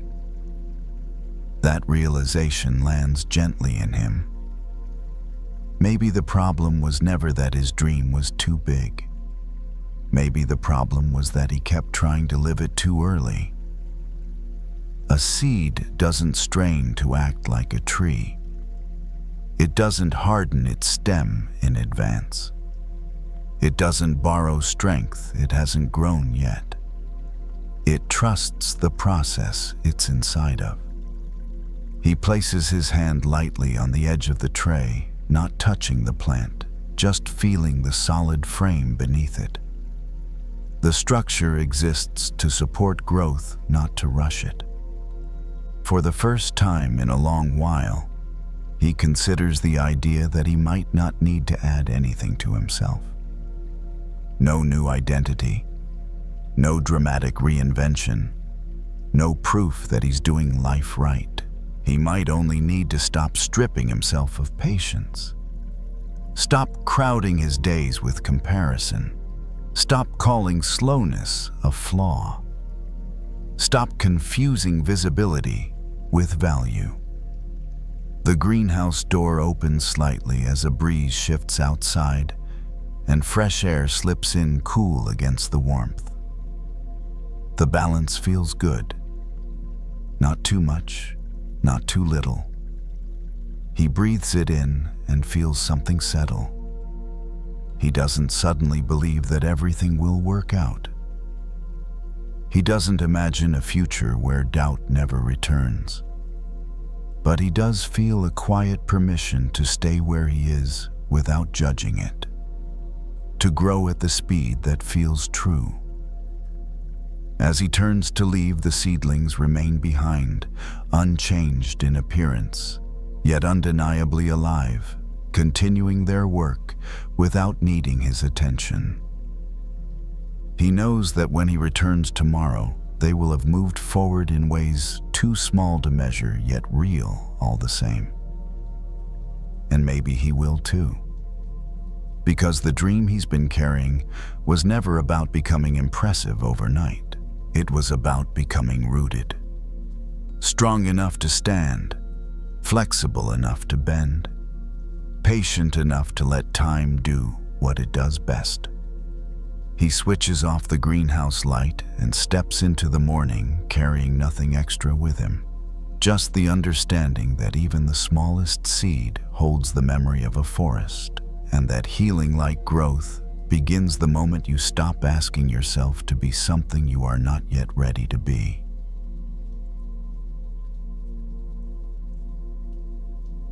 He doesn't realize how tense he is until he turns the faucet off. The kitchen goes quiet all at once, and the sudden silence makes him pause, one hand still resting on the edge of the sink. The overhead light hums faintly. A single drop of water clings to the metal, then falls sharp and clear in the stillness. He stands there longer than necessary, staring at the bottom of the sink where the water has already disappeared. The day has left a residue behind. Not one specific problem, not one dramatic moment, but a buildup of small things. Delays. Comments that landed the wrong way. Tasks that took more effort than they should have. None of it feels serious enough to complain about, yet together they sit heavy in his chest. He reaches for a glass from the drying rack and holds it under the faucet again, filling it halfway. The sound of running water is soothing in a way he doesn't question. It's steady, predictable. It doesn't ask him to explain anything. He sets the glass on the counter and leans against it, arms crossed loosely, eyes unfocused. His thoughts begin to line themselves up one after another, as they often do when the house is quiet.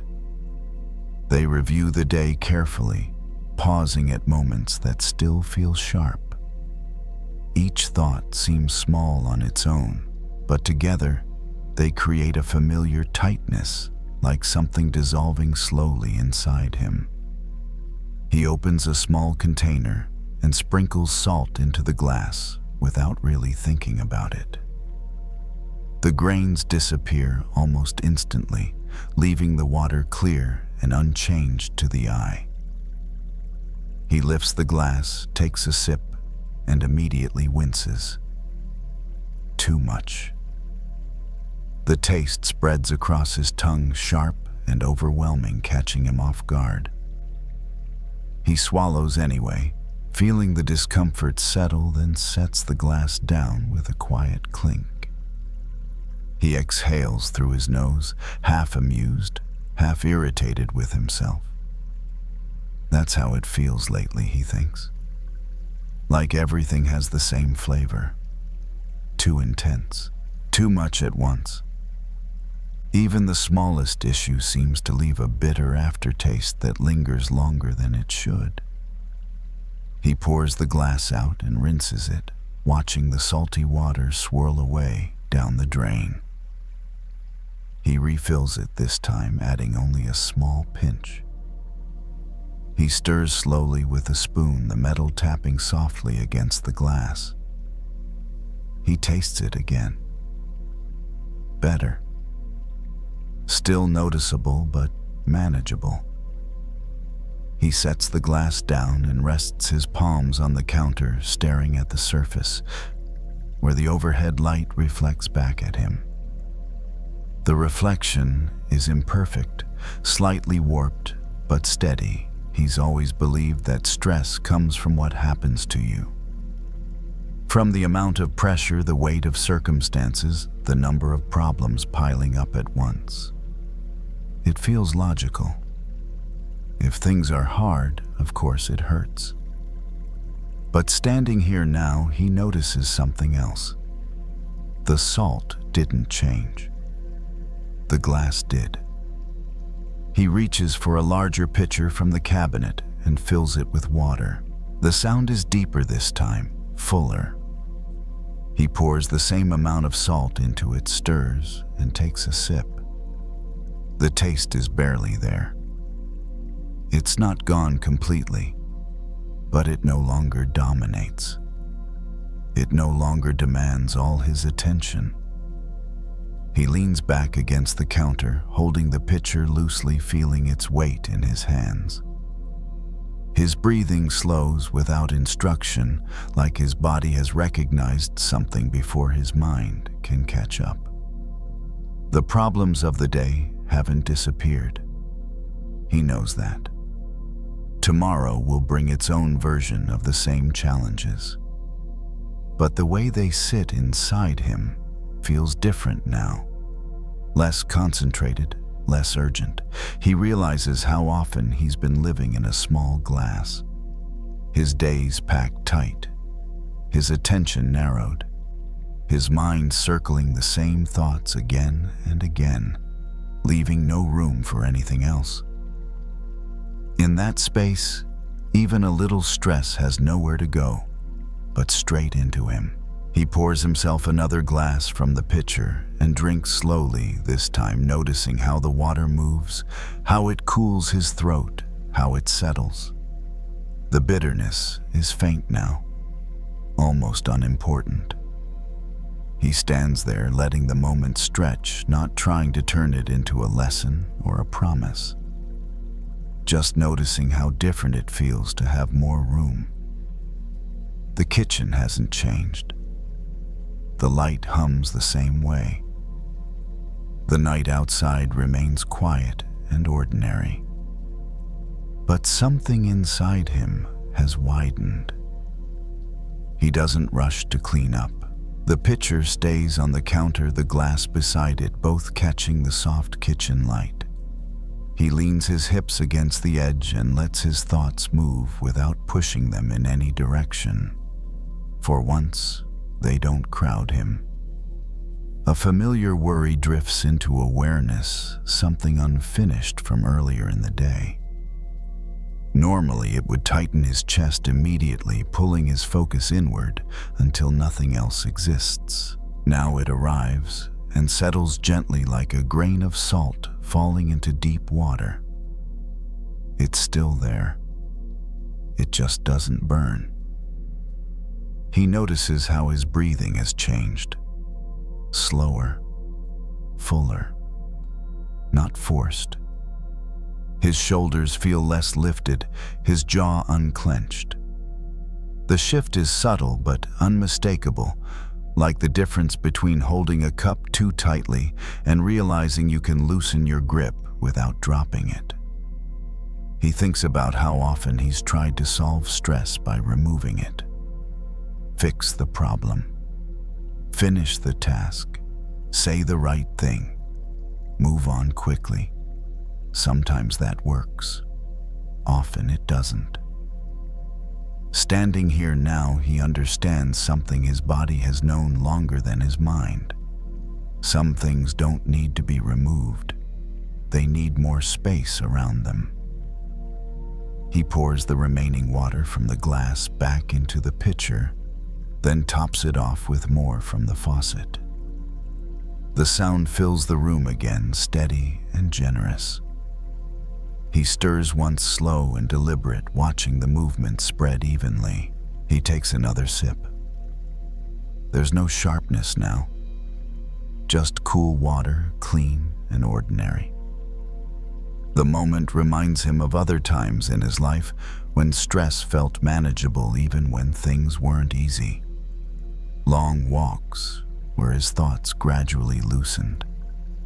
Conversations that widened his perspective. Even simple routines that gave his mind something larger to rest in. It was never because the problems disappeared. It was because his inner space grew.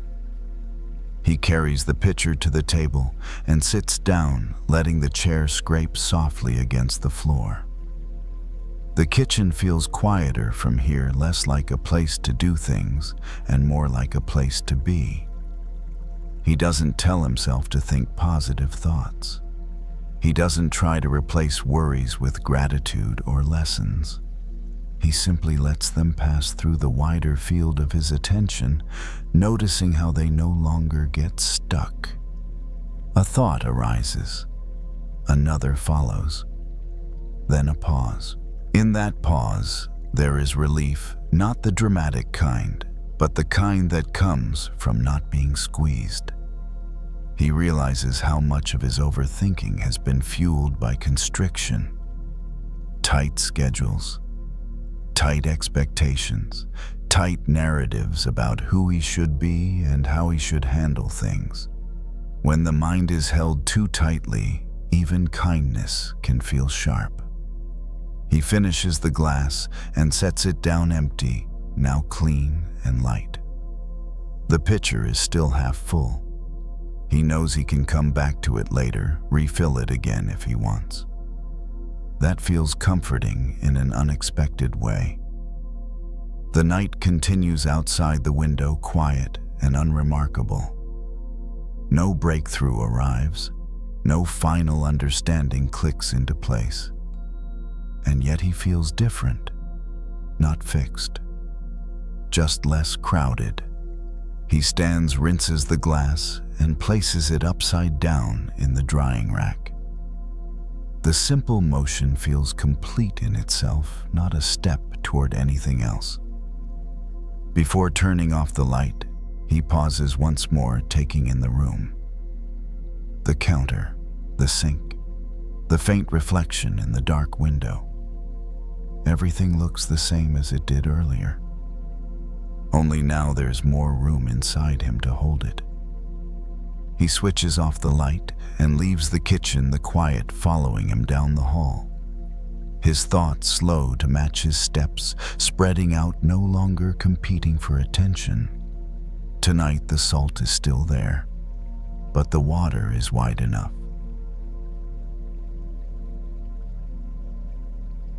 Some things are handed to us without being asked for. Not gifts, but words, a tone, a comment wrapped in irritation. And we often assume that because it was sent, it automatically belongs to us.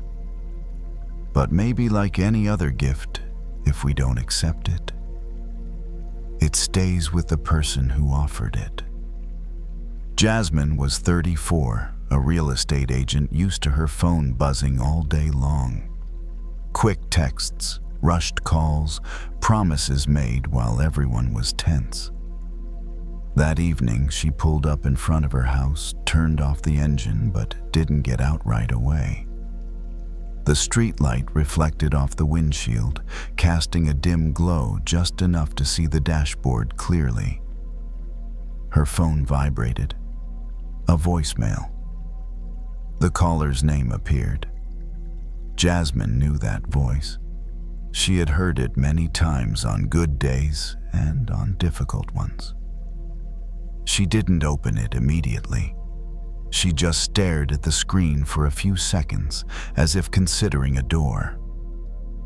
Finally, she pressed play. The voice came through not loud, but sharp, not openly insulting. Just sentences laced with disappointment, blame, and a subtle edge of contempt carefully packaged. When the voicemail ended, the screen went quiet again. But inside Jasmine, it didn't.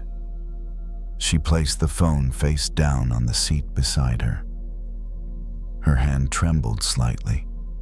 Not enough for anyone else to notice, but enough for her to feel it.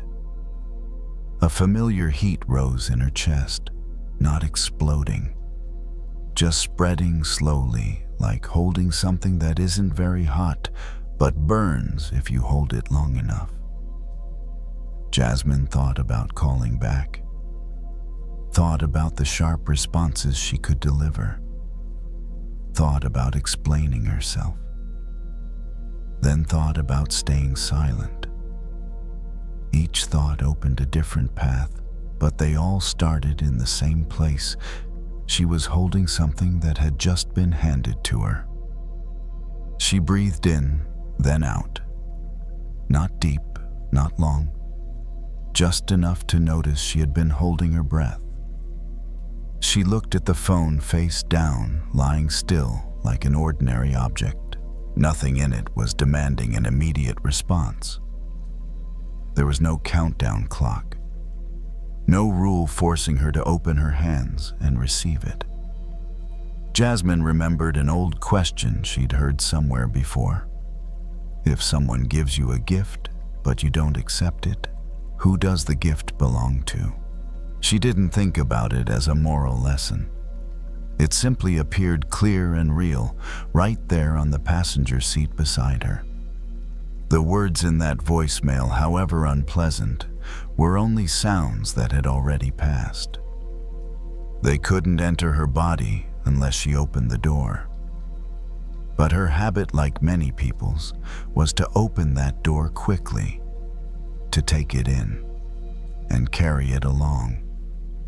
Jasmine rested her hand on the steering wheel. Her fingers touched the cool surface. She noticed the contrast between that coolness and the heat spreading in her chest. Both existed at the same time. And for the first time that evening, she realized she had a very small choice to set the phone aside or to keep holding it. She chose to set it down, not to throw it away, not to block the number, just to turn it face down so the screen couldn't look at her anymore. A small movement, but it created a necessary distance, like placing an object that doesn't belong to you back on the table. Jasmine opened the car door and stepped outside. The night air was cooler than the air inside the car. She took a longer breath than before. The heat didn't disappear immediately, but it stopped being fed. No replies formed in her mind. No new story took shape. She locked the car, heard the familiar click, and walked toward the front door. The phone stayed in her pocket silent. The gift was still there, but it hadn't been accepted. And that alone was enough to send the evening in a different direction. Jasmine stepped inside and closed the door behind her. The sound was soft, just enough to signal that the long day was now outside. She didn't turn on all the lights. She left only the gentle glow from the living room, just enough to see where she was going. The quiet welcomed her without asking for anything more. She set her keys on the table, hung up her jacket and stood still for a few seconds. Not out of hesitation, just letting her body recalibrate like after leaving a noisy place. In that quiet pause, Jasmine noticed that her phone was still silent in her pocket. No vibration, no light, nothing reminding her that something needed a response. She took the phone out and placed it on the table beside the sofa face down. Not a dramatic gesture, just setting it there like placing an unopened package off to the side. She sat down, leaning back into the soft cushions. Her shoulders dropped slightly, almost without her noticing. The words from the voicemail were still echoing faintly in her mind, but they no longer felt as sharp as they had earlier, when they weren't being picked up and turned over again and again. They began to fade like a distant sound lowering its own volume. Jasmine wasn't trying to forget. She just wasn't replaying it anymore. She went into the kitchen and poured herself a glass of water. Cool, clear. She drank in small sips, feeling her throat soften. Sometimes taking care of the body in the simplest way is the quickest way for the mind to stop arguing. Back on the sofa, Jasmine sat for a while. She didn't turn on the news. She didn't open social media. Those places often carry even more unrequested gifts. Tonight, she didn't need to accept anything else. She thought about how many words over the years she had taken in that didn't really belong to her. Taken out of politeness, taken out of habit, taken out of fear that silence would make things worse. But silence sometimes is just closing the window when the wind gets too strong. Jasmine stood up and went into the bathroom, splashing cool water on her face. It washed away the fatigue of the day. When she lifted her head, she looked at herself in the mirror. Not inspecting, not judging, just seeing someone who was learning not to open her hands so quickly anymore. She dried her face, turned off the light, and walked slowly toward the bedroom. Each step steady, unhurried. The phone stayed in the living room. She didn't bring it with her. She didn't need to. Tonight there was no conversation that needed to keep going in her head. When she lay down, Jasmine pulled the blanket up to her shoulders. The temperature was just right. The air in the room was cool and still. She turned onto her side, finding her familiar position. Her body responded almost immediately, as if it had been waiting for this moment. If those words return at another time, that's okay.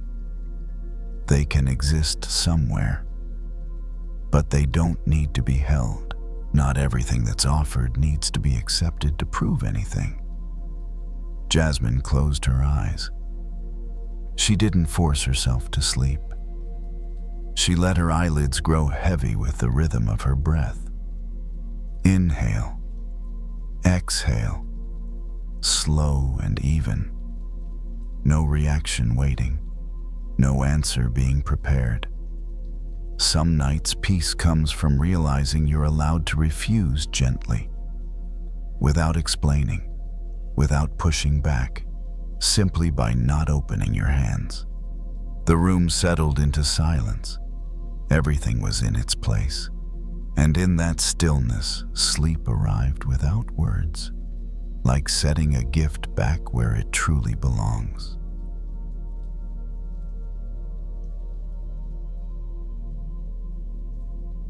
She noticed it first in her shoulders.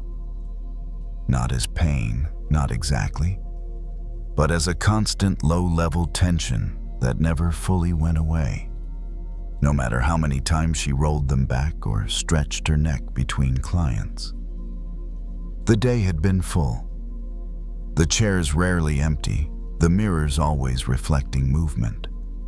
Snip, snip. The sound of scissors moved steadily through the room, rhythmic and familiar. Most days the work grounded her. The repetition, the focus, the quiet trust between hands and hair. But today there had been someone who rubbed against her patience in a way she couldn't quite ignore. Not loudly, not openly. Just a few comments, a certain tone. The kind of energy that scraped instead of touched.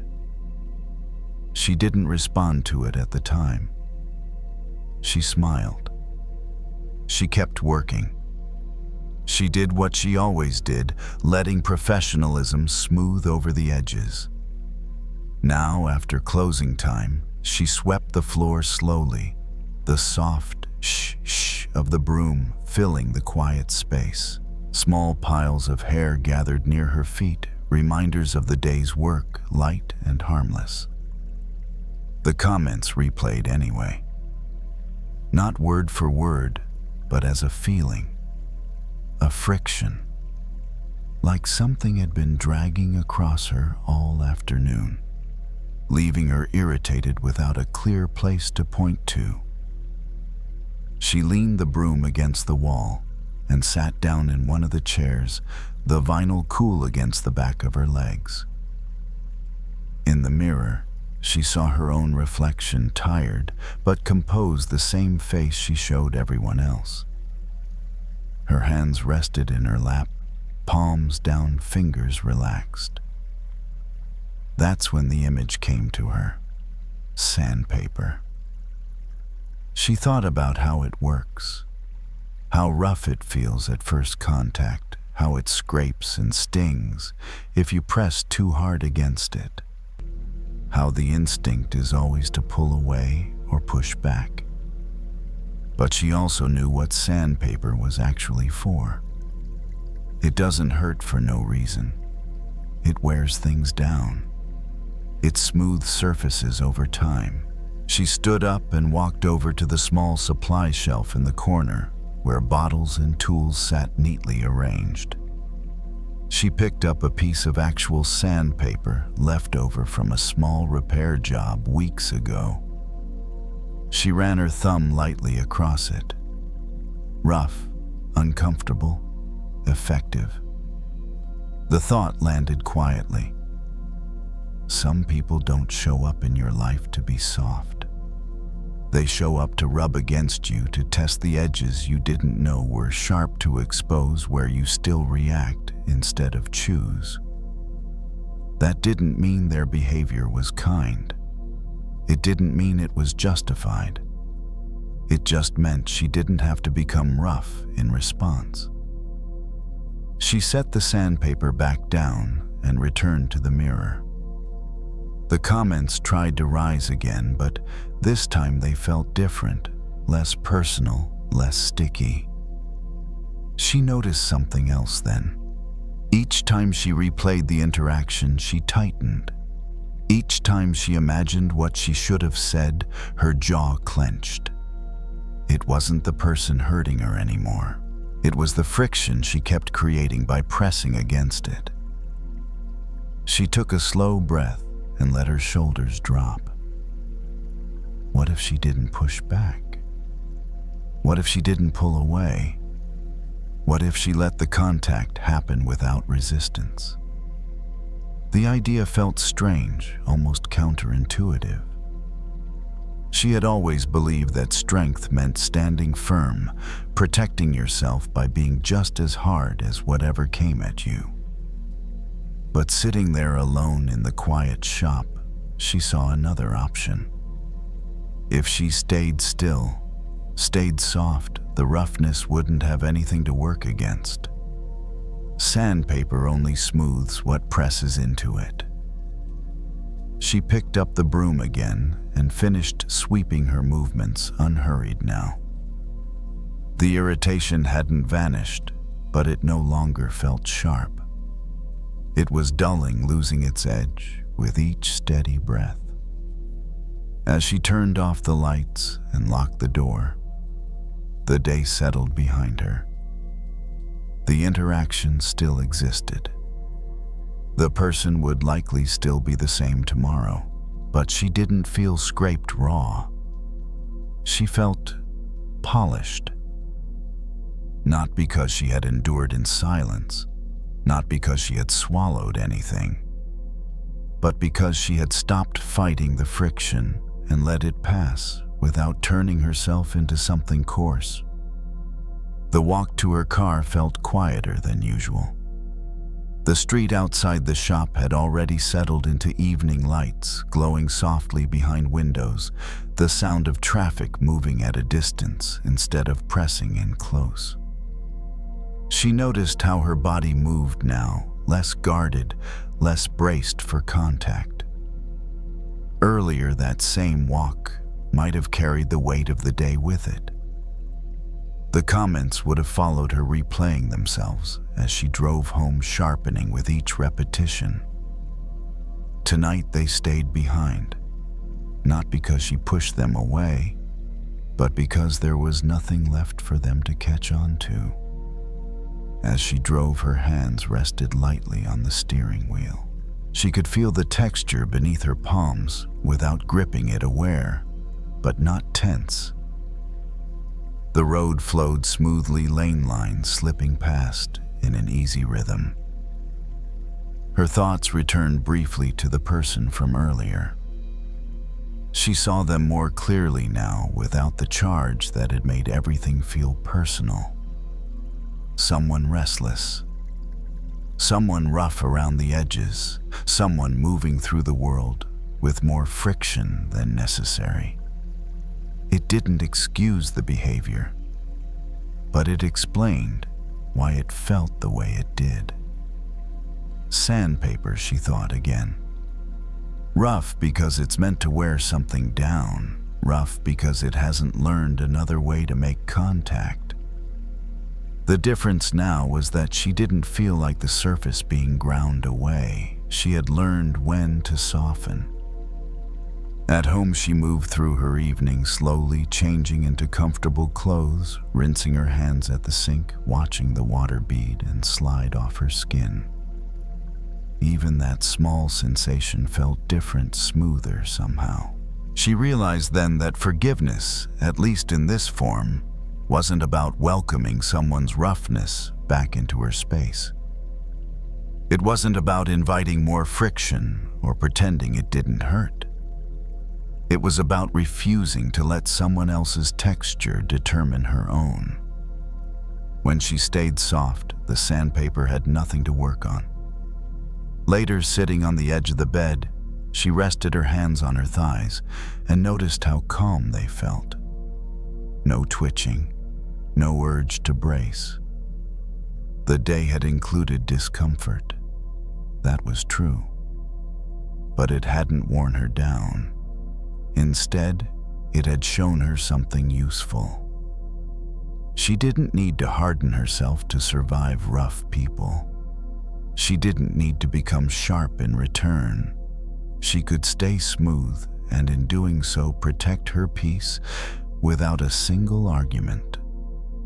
As she lay down, her breathing deepened naturally. The room was quiet. The tension that had once lived in her shoulders had dissolved into something softer, something almost imperceptible. The sandpaper would exist again in other forms on other days. But she no longer feared it. She knew now that when she stopped pressing against it, it was the roughness that wore away, not her. And with that understanding, rest came easily, steady and unforced, like sleep had simply been waiting for her to stop resisting.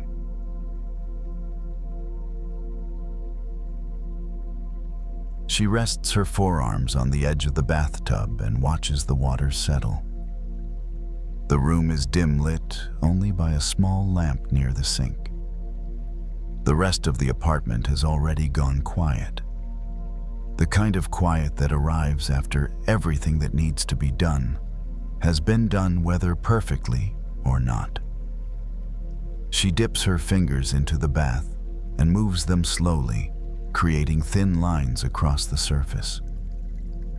The water responds immediately, rippling outward in soft circles that overlap and disappear as quickly as they form.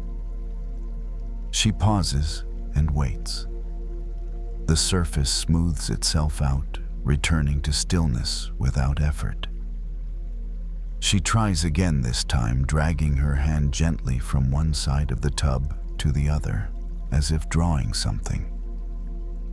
For a moment, the shape exists, a wavering line, imperfect but visible. Then it breaks apart, dissolving into smaller movements until there's nothing left to point to. She exhales a quiet sound she hadn't planned to make. It reminds her of how her thoughts have been lately.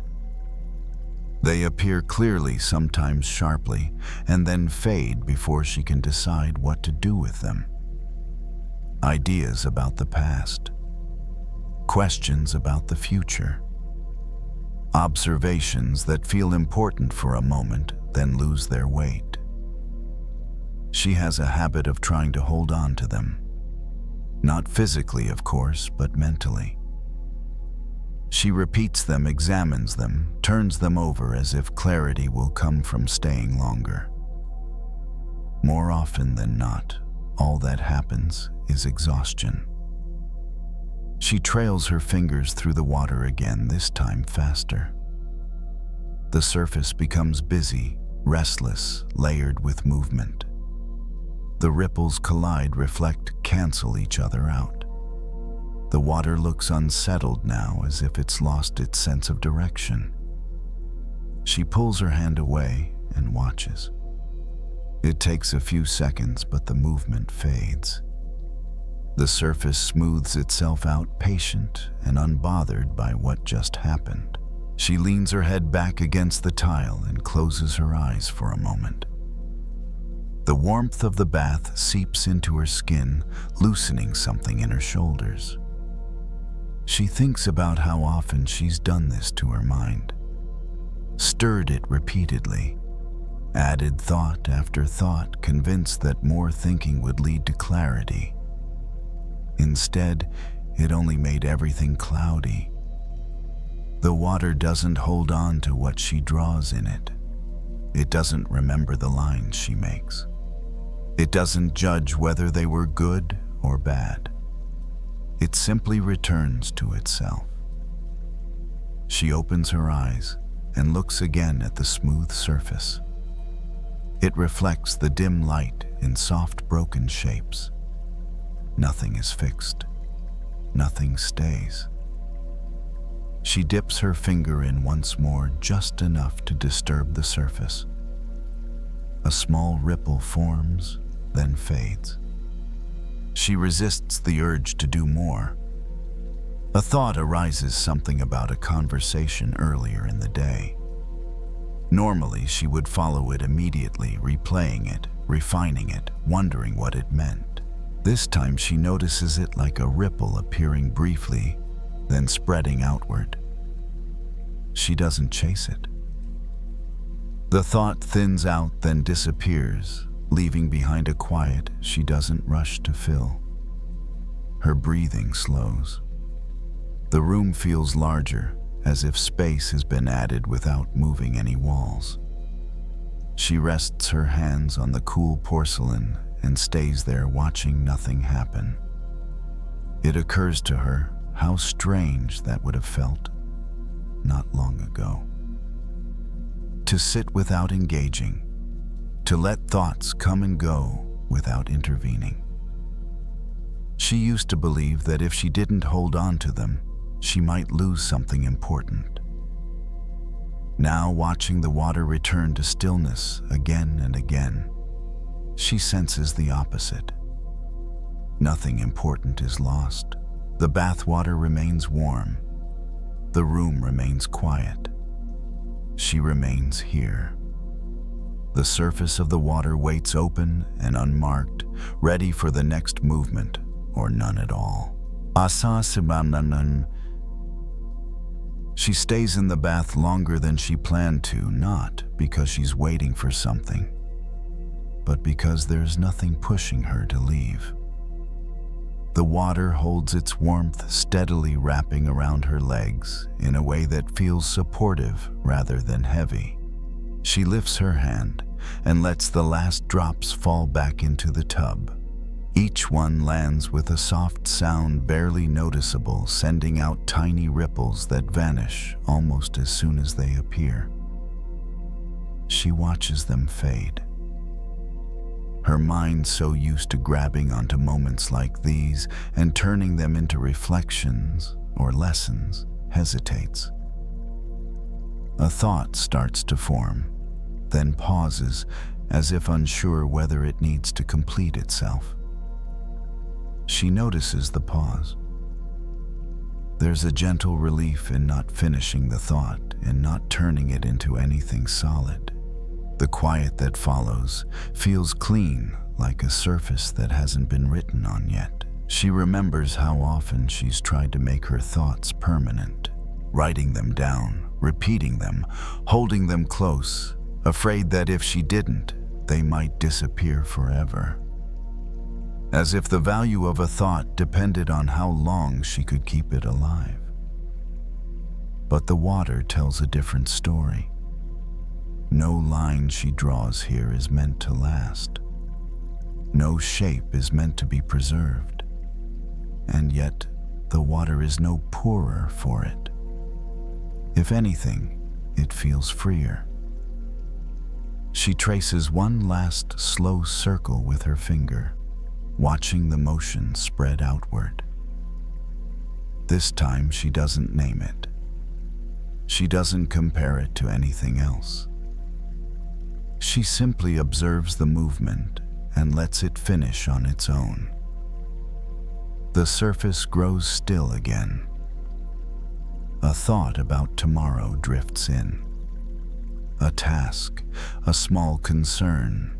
She sees it clearly, like a faint reflection on the water's surface. She lets it be there. Then, she lets it go.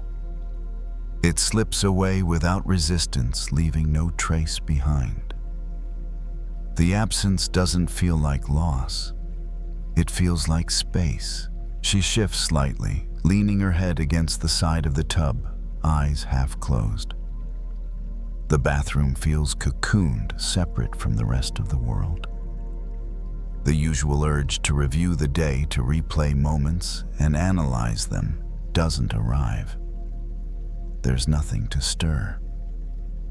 She realizes how much of her overthinking has come from revisiting the same mental drawings again and again, tracing the same lines, hoping they'll finally hold their shape. Each time the result has been the same: more movement, more disturbance, less clarity. The water never asks her to stop drawing. It simply shows her what happens when she does. She reaches for the towel and drapes it over the edge of the tub, then slowly stands, feeling the air cool against her skin. Even now, droplets slide down and fall away, leaving her lighter unmarked. She wraps the towel around herself and takes one last look at the bathwater.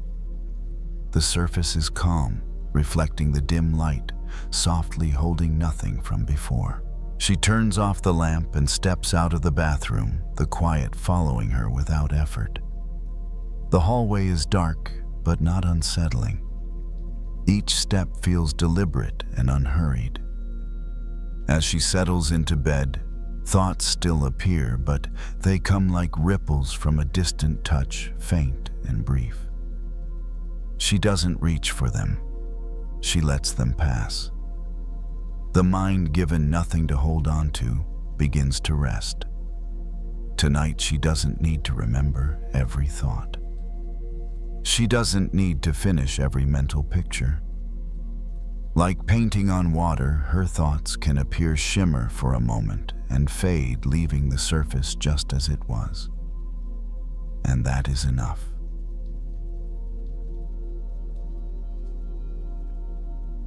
They wake up with a strange certainty that they were someone else a moment ago.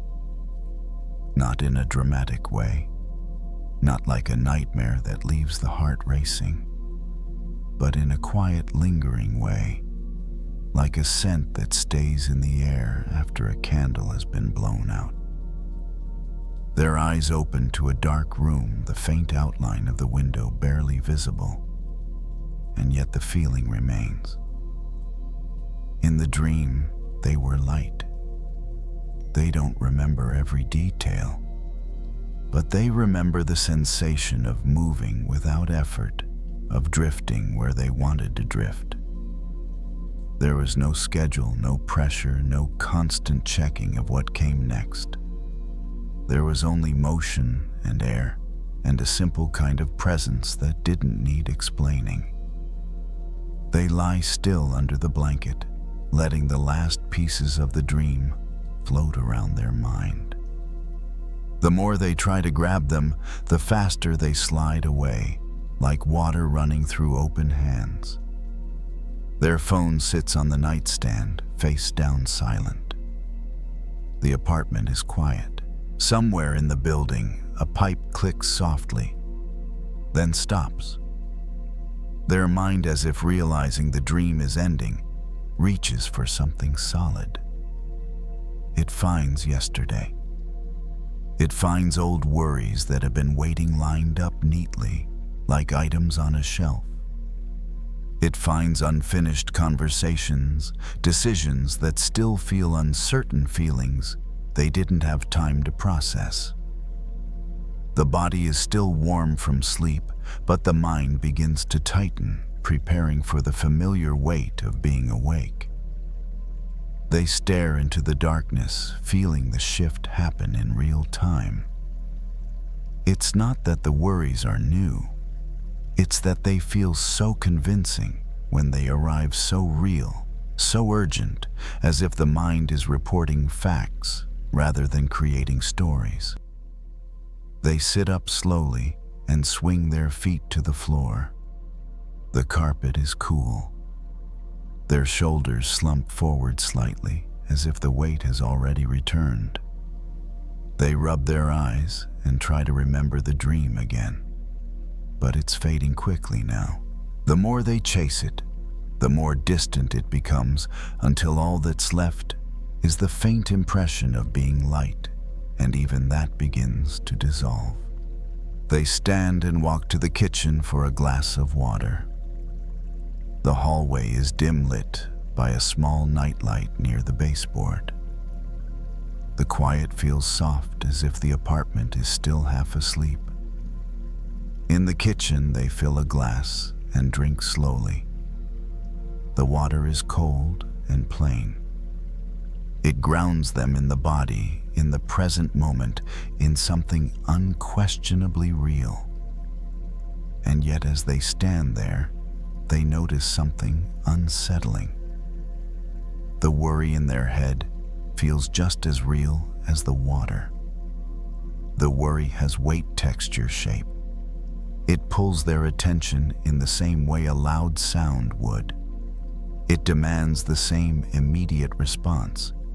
It insists without hesitation that it is the truth of their life. They rest one hand on the counter and breathe out through the nose, slow and steady, like they're trying to lower the volume without pressing any buttons. A thought surfaces. What if I mess something up today? It lands with a familiar heaviness. Their stomach tightens slightly, preparing to run through possibilities. Then another thought follows, even quieter. How do I know this thought is real? The question surprises them. They aren't asking it in a philosophical way, not trying to be clever. The dream is still close enough that the question feels natural. In the dream, everything felt real too. The air, the movement, the ease. And then they woke up and it vanished without leaving proof behind. They looked down at the glass in their hand. water. Cold, real. They look at the thought again. Fear, tightness, real.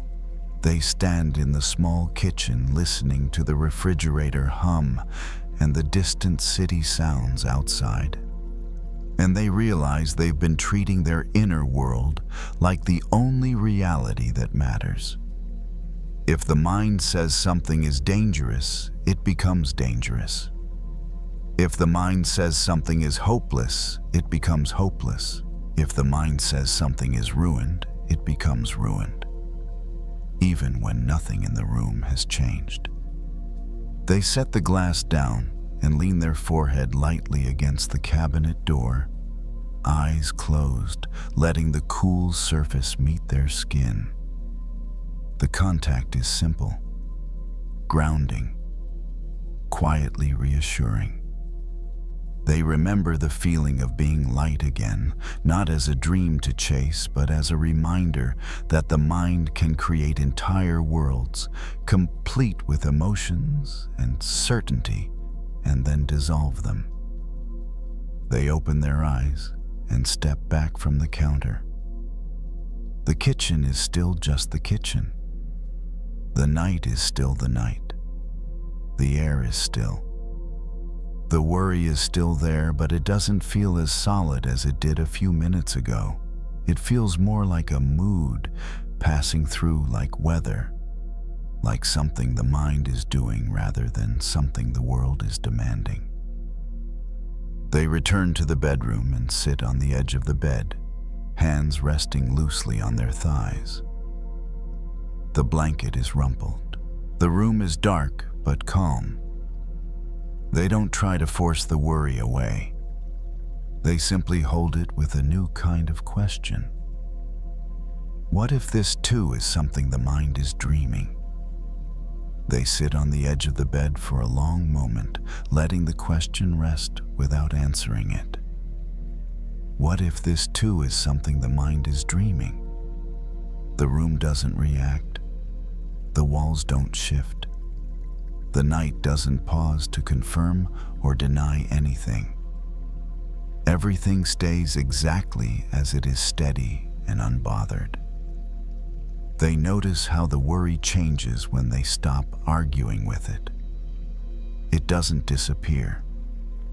It doesn't suddenly turn into peace. But it loosens just enough to feel less solid, like something that can be observed rather than obeyed. They lie back down and pull the blanket up, resting on their side, eyes open to the darkness. The ceiling is barely visible, a soft shape against softer shadows. Their breathing slows, not because they tell it to, but because there's nothing pressing it forward. Thoughts still come. One about tomorrow, one about something unfinished, one about how easily the mind slips back into old patterns. Each thought arrives with confidence dressed as reality. And each one, when watched closely, begins to fade on its own, just like the dream did. They remember how real the dream felt while it was happening, how unquestionable it seemed. There was no voice inside saying, "This isn't real." There was only experience unfolding moment by moment, until it wasn't. The same mind that created that world dissolved it without effort. This realization doesn't feel frightening. It feels oddly comforting. If the mind can create suffering so convincingly, maybe it doesn't mean that suffering is permanent. Maybe it doesn't even mean it's true in the way it insists it is. They don't push this idea too far. They let it stay simple. A thought appears, it feels real, and then it passes. They turn slightly, finding a position that feels natural, supported. The mattress holds their weight evenly. The blanket rests lightly against their shoulder. The body knows how to settle when it isn't being pulled in 10 directions at once. Another memory rises, one that usually brings regret with it. Tonight it feels softer, less sharp around the edges. They see it, acknowledge it, and let it drift without stepping inside. It surprises them how little effort that takes. They realize they've been waking up into the mind's stories every day, without question accepting them as facts, as instructions, as definitions of who they are and what their life means. But maybe waking up doesn't have to be so absolute. Maybe some parts of the mind are still dreaming even when the eyes are open. This thought doesn't make them feel distant from life. It makes them feel closer to it, less trapped by interpretations, less burdened by narratives that never asked to be questioned before. Outside, a car passes quietly. Somewhere a door closes. The world continues its ordinary movement, untouched by the worries that felt so heavy earlier. They feel tired now, in a clean way. Not drained, not overwhelmed, just ready. As sleep approaches again, the line between waking and dreaming softens. The mind relaxes its grip, no longer insisting that every thought be believed, every feeling be solved. They don't try to hold on to the lightness from the dream. They don't try to recreate it. They simply allow the mind to rest in not knowing which parts of experience are solid and which are passing through.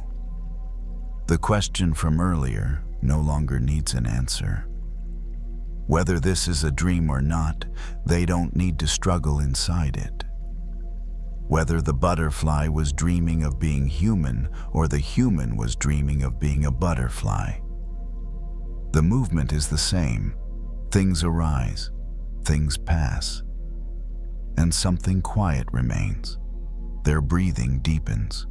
The thoughts thin out.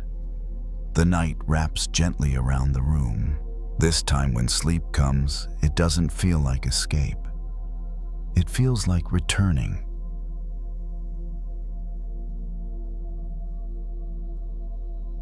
Wherever you are tonight, I'm grateful you chose to spend this quiet time here. If these stories help you rest, you're welcome to subscribe and return whenever you need a gentle place to land. And now, you don't need to do anything more. Let the night hold what you can't carry.